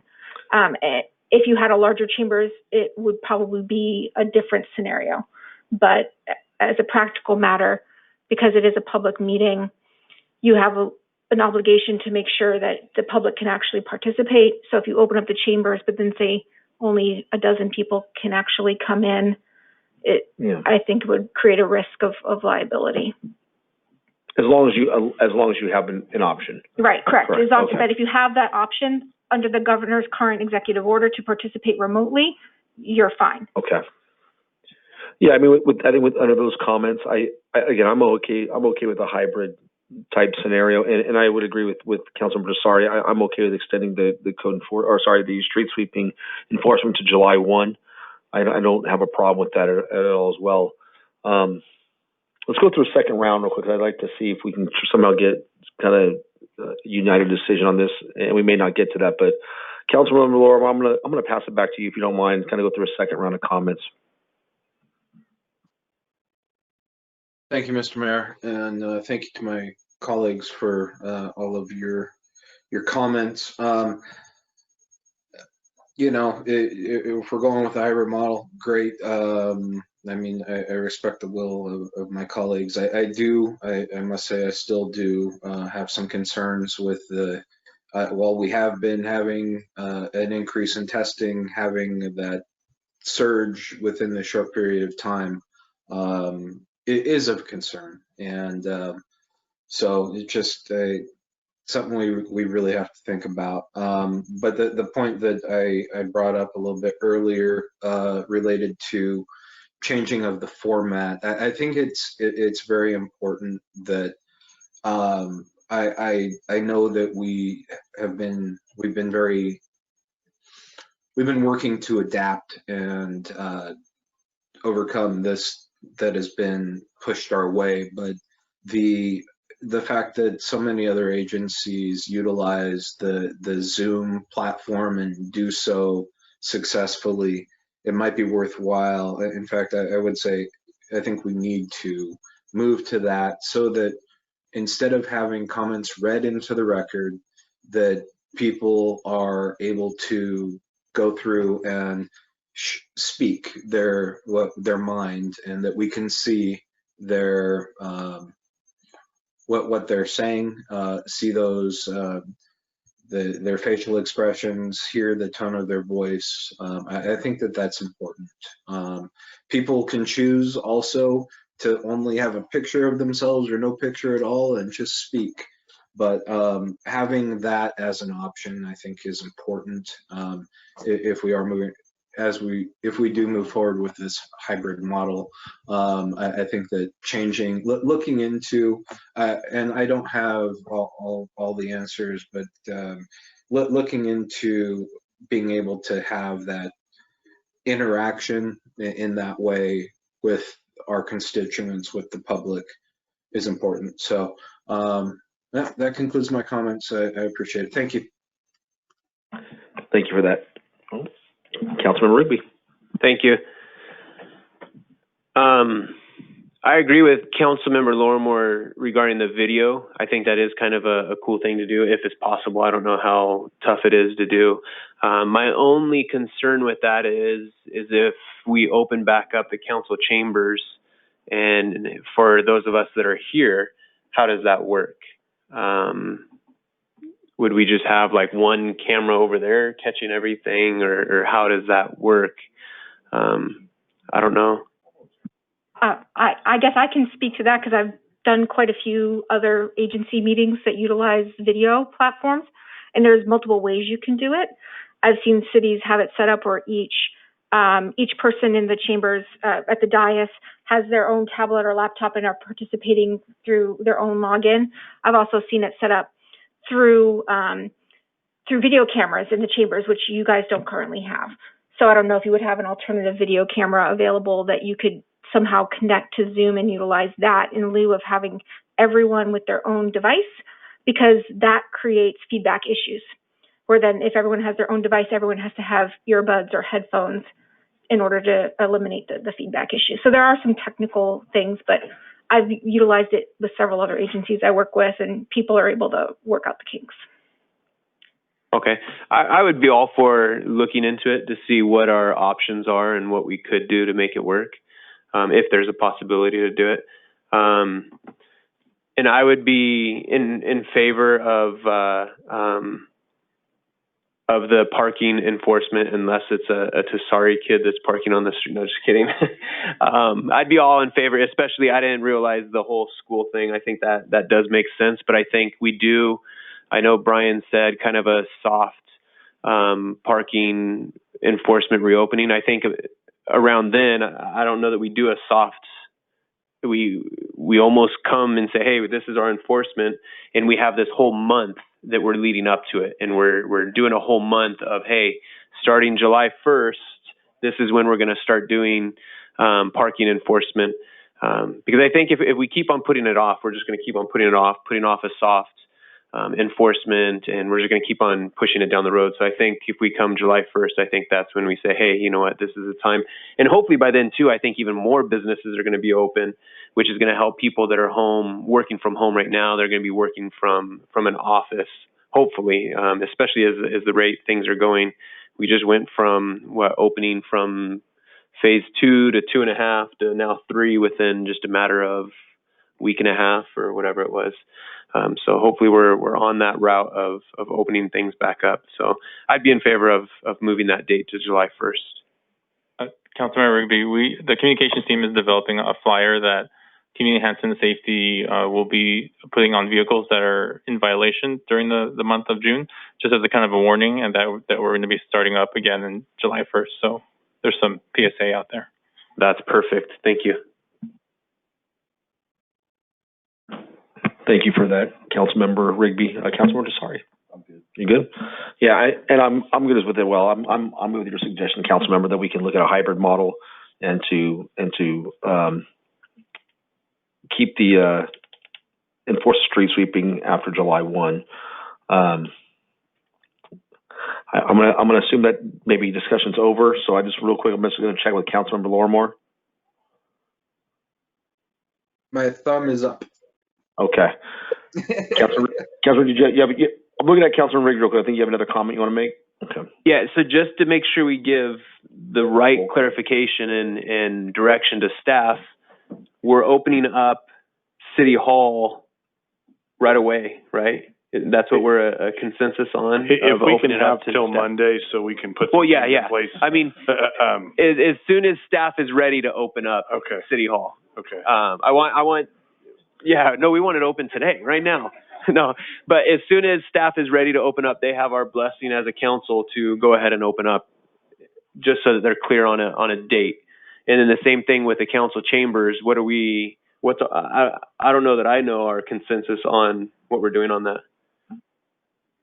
Yeah, I would suggest that we say it's open and allow the city manager to work with staff to evaluate a day that they can make an announcement and say, this is going to be the day we're going to be officially open. So it could be Monday, Tuesday, Wednesday, but sometime next week, if that works for you. How about happy days? You almost were starting to sing a song there. Yeah. So that's what I would be in favor of, rather than just establishing, hey, this is your hard date to be open. You guys work it out, whatever you feel is appropriate, and go ahead and make an announcement publicly. And do you want full hours open for City Hall or limited hours? Because we have limited staff, like we only have 50% staff. And so, some city halls are doing it by appointment only, or do we do it, from like 9 to 1 or whatnot? So we're just trying to, or do you leave that to discretion or to my discretion? I'm just trying to get. My opinion would be to leave it up to the city manager to decide, because the city manager knows the staffing levels and what the demand's going to be, and if it's appointment only or what it is. I'd agree with that. And then right now we're not doing passports. And do you want to start those back up and do passports in a limited fashion?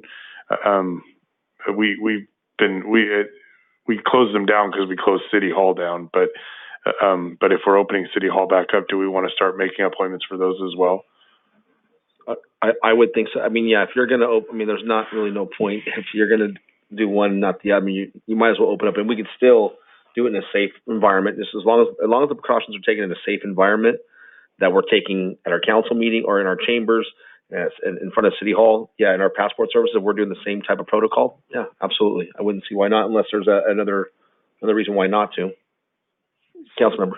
So I have a concern with that, and the only reason I have a concern with it is because of the fact of someone comes in, unless you're able to figure out the logistics, because I believe someone comes in the main area and then they have to come over to the side area for the passport. So I think one of the concerns would be them getting through unless we make sure that they only come outside, or that if you do it by appointment only, that they just come to that door or something there. We don't accept walk-ins now, so it would be appointment only. And we can ask them to go to that door directly without having them come into the front, if you want to do that. Okay, yeah, that would just be my only concern, is just the logistics of them going through. I don't want them walking through the City Hall more than they have to. That's a good point. But I also think the other question is regarding the date of city council chambers. I don't know that we really had a consensus on that. Are we? I would imagine it'd be the next. I was kind of under the impression that it would be the next city council meeting in the second week of June. That was kind of my impression, but unless someone else thinks otherwise. I'm in agreement with that. I would think so. And that doesn't necessarily mean to have the video up and working by then. If not, if we're able to, great. But if not, we ease into that as we can. Just as a FYI, the passports handling over there will be contingent on us getting plexiglass there as well, since it's an open area. That's understood. So as soon as that's up, we can start. We could put saran wrap around Jessica's desk. In order to get that plexiglass, you're gonna. Yeah, in order to get that plexiglass, you're gonna have to wake up at 5:45 at Costco, wait in line to get it because it's hard to find these days. Just kidding. All right. It sounds like we got some clear direction, but we need to have a motion, assuming that there's no more discussion, that it's clear. Oh, you know what? You're right. Sorry, I apologize. No motion. It's just direction. I apologize. Are we clear on direction? Actually, you do have to take a motion to open council chambers back up because you took a motion to close it down. All right. So with that said, we got clear direction, but we probably need just a really clear motion. So just someone like to, unless I'm sure, sounds like everything's done as far as discussion. I don't want to jump the gun. Okay, so let's do a motion and then we'll get a second and see where it goes. I would motion that we open council chambers up as soon as possible, with the hybrid model of opening it up with social distancing as well as continuing the online remote version, and that we look into the camera ability and that would probably come back to us at another time.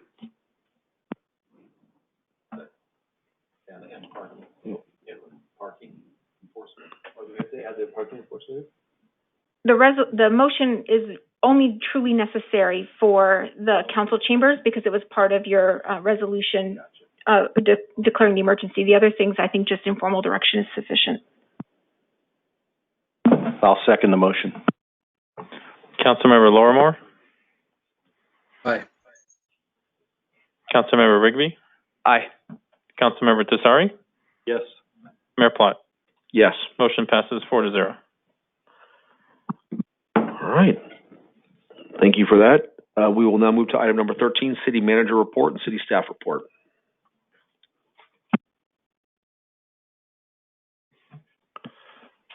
The Community Development Department is utilizing a new aerial imagery service, NearMap. This service allows for an updated map of the city and can track various projects and developments with these images. Building and safety, community enhancement and safety, planning, engineering, and public works are all utilizing this service to provide efficient and effective services to the community. An interactive GIS military banner map is now available to the public on the city's website. This provides a virtual view of the military banners currently on display on Archibald Avenue. To view the map or to learn more about the program, please visit the city's website under Military Banner Program. Excella updates to the building and safety and planning have been completed and allow for streamlined workflow that automates processes in permit issuance and development projects. I also want to remind people, don't forget to sign up for Engage Eastville by May 29th.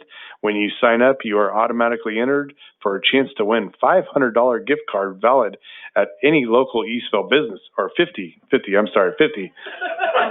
saw an extra zero on there. I was dreaming. A $50, we'll repeat that, $50 gift card. Employees are not allowed to participate. As of May 25th, our census 2020 response rate is 69.1%. That means we need 30% of you still to fill out your census. That's too many people that haven't filled out their census. It takes about 5 to 10 minutes. You can do it. But it's 9% above the state average. So Eastville, we're 9% better than the state. However, we need to get to 100%. Please remember to submit your household information online or by phone. It's all confidential. Visit 2020census.gov for more information. I also wanted to highlight that the mayor is going to highlight one of our battalion chiefs, Hans Borowitz, passed away this week, and we're going to close out the council meeting in his honor and memory. And so he was a great battalion chief that served in CAL FIRE, and the mayor has some nice words to share about that a little bit later. But I want to share to all of our brothers and sisters at CAL FIRE and share our sympathy and loss for your loss in the fire service. So thank you.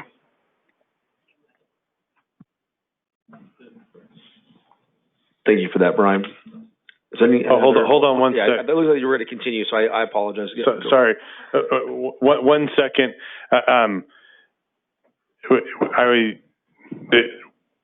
We can't disclose the official name yet, but we have got a submittal in for just north of Costco, but south of Cantu Galliana Road.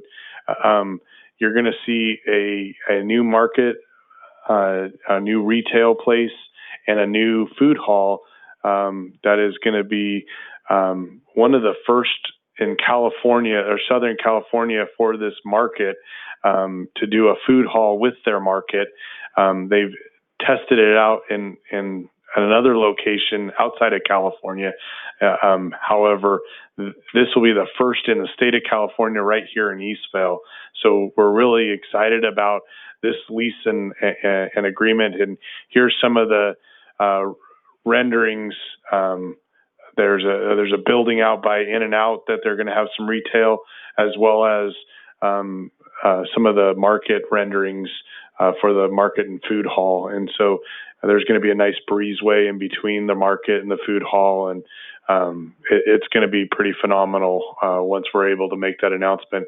So this is just a sign of the people's identity and investment in Eastvale and some of the economic development that we've been doing with our developers. So we're really excited for the new brokers that have come to Goodman and some of the energy that they're bringing to the project and bringing some unique things to Eastvale. So this was a big win for Eastvale, and we can't wait to get this project to Planning Commission, hopefully in July, right, Jason?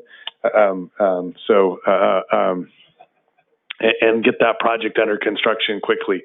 So I just wanted to thank the Goodman Commerce team, and it's a really needed project, and we're excited to make the big announcement on the name and everything. So, but if you think about the New Haven Food Hall up in Rancho, or the Food Lab in Riverside, we too will have our own food lab or our food hall in Eastvale. I don't know what it will be called quite yet, but it'll be a really cool concept that we're excited to highlight and share. And we just saw some renderings of the hotel rooftop bar and food area, and it's looking something like doesn't belong in the Inland Empire. It is pretty amazing. It will be very unique for the Inland Empire and be a great destination and attraction. So we're very excited to get the hotel with sticks up in the ground. So, but just thought I'd provide a couple of those exciting things during these times when we talk about budgets falling. Thank you for that, and absolutely exciting times. And what's kind of crazy to think about is this is happening during a pandemic. And I think if anything, it shows the resiliency of our city, and all the partners that have to do with our city. So we appreciate that.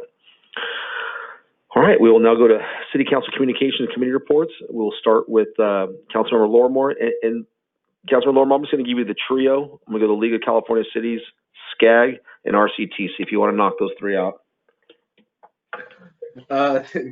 I'm chuckling to myself. Thank you, Mr. Mayor. I appreciate that. No problem. And I'm chuckling because I don't have a lot to report on those different things. Since our last meeting, I've had a couple of meetings with SCAG, but they were mainly leadership sort of discussions, nothing of consequence directly related to the city. So kind of planning for the next year.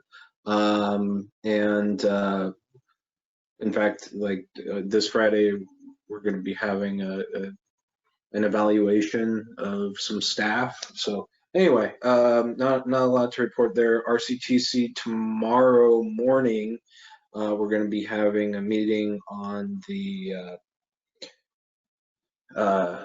toll lanes. So I'm on that subcommittee, so I'll be able to report the next meeting. SCAG also, the beginning of next month, that is going to be the General Assembly, although it will be done virtually.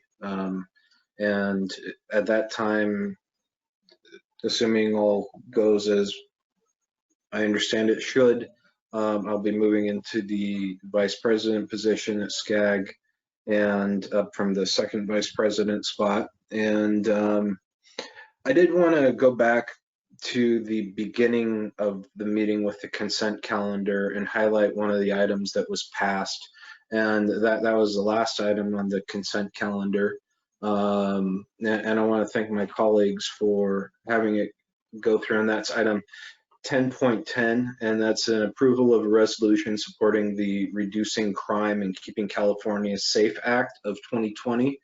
So this works to address something that we've been talking about for years, the problems associated with Prop 47, Prop 57, and the unintended consequences associated with that. And of course, I believe AB 109, the realignment. So we've seen spikes in homelessness in the state, and it happens to coincide with some of these changes as they went into effect of really making what are absolutely violent crimes nonviolent, making it so that somebody can steal up to $1,000 a day and just basically get a ticket. This is going to be coming forward before the voters at the end of this year, this initiative. Our DA, Mike Hestrin, is advocating for this strongly. The League of California Cities has supported this at the state level. The Grocers Association is behind this. We need to make it so that, and the council has agreed by voting on this resolution, that there needs to be some teeth to what for law enforcement to be able to enforce the laws as they're being broken. Right now, our DA, our law enforcement personnel, they're hamstrung by these the current setup. And so I'm very thankful for the pro law enforcement and public safety stance that the council has taken on this item, and it says a lot about our community, and I think, well, what we all know needs to be addressed, and hopefully we'll see this passed in November to right some of these, well, ludicrous changes that have taken place and negatively impacted the state today. So I became very long-winded. I apologize, but it's something close to my heart, and I appreciate everybody voting in favor of that. Thank you. And Councilmember Lorimer, we also want to thank you for bringing, I mean, it was obviously your idea to bring this up, this resolution up, as far as when we were talking about the Reducing Crime and Keeping California Safe Act.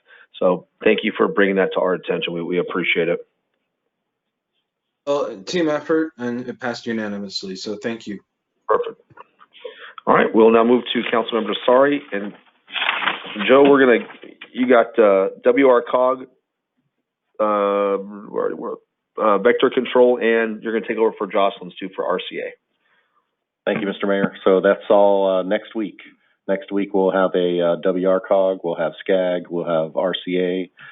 So I'll bring you an update at the next meeting. As far as vector control, we're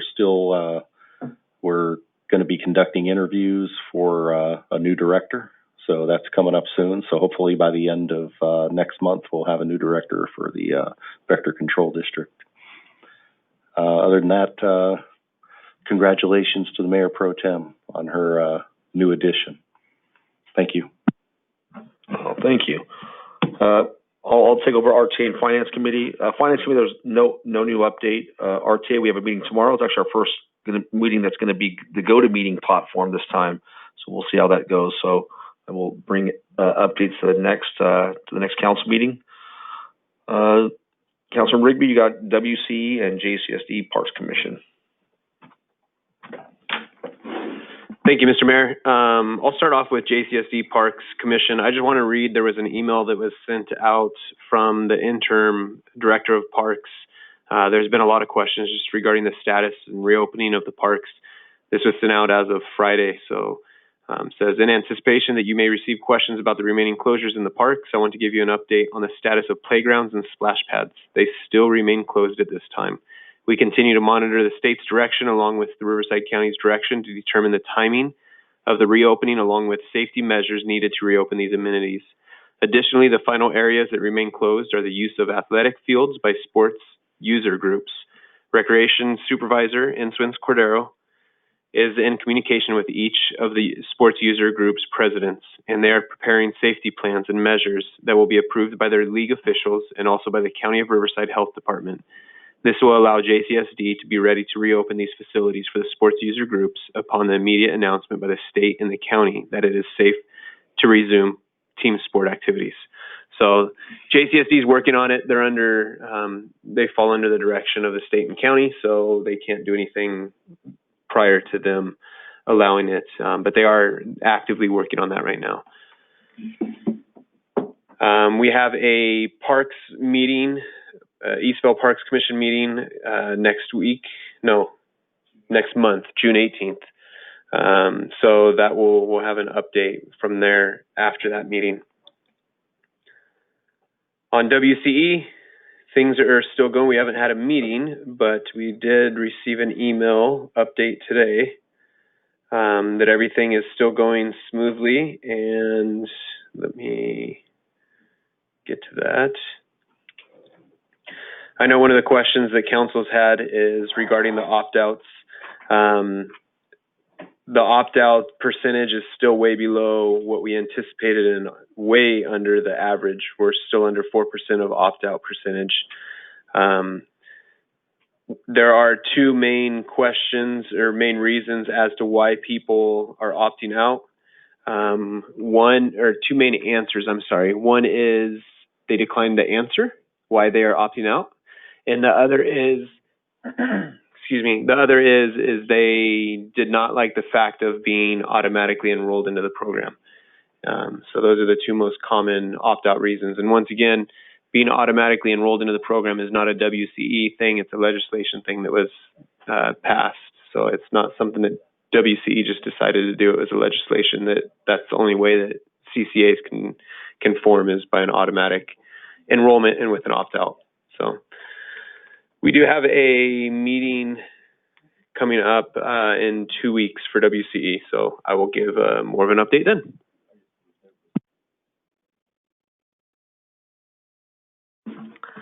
Thank you, Council Member. All right, we'll turn back to City Council Communications, and we'll start with Councilmember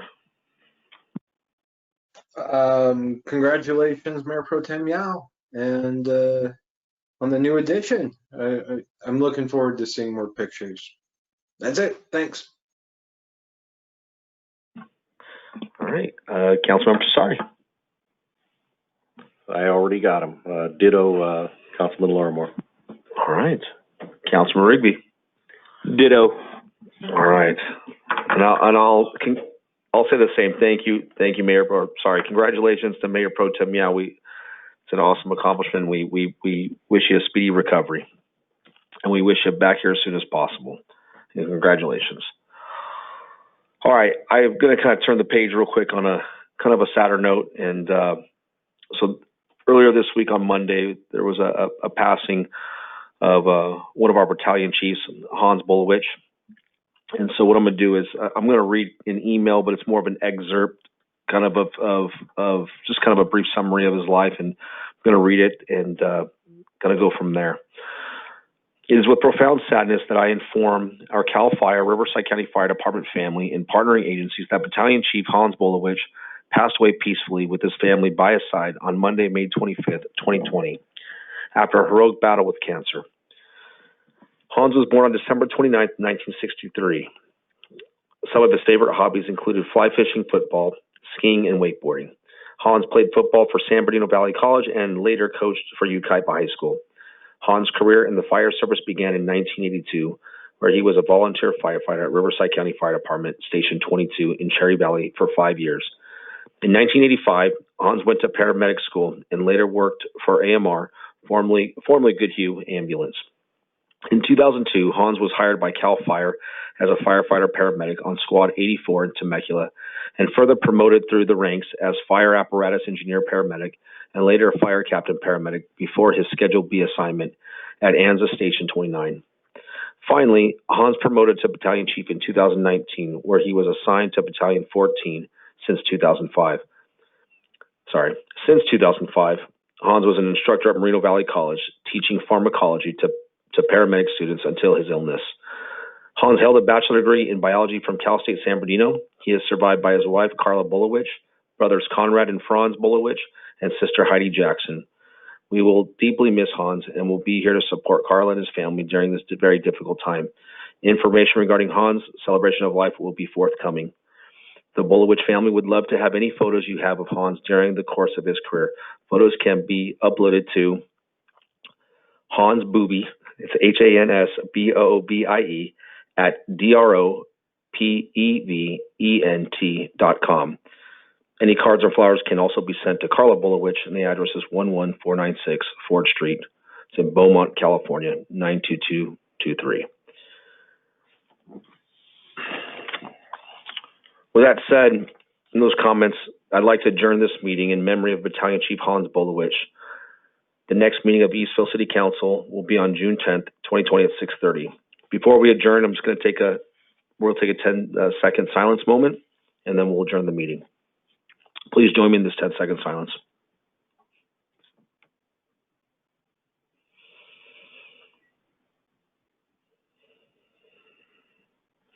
Thank you. This meeting is now adjourned.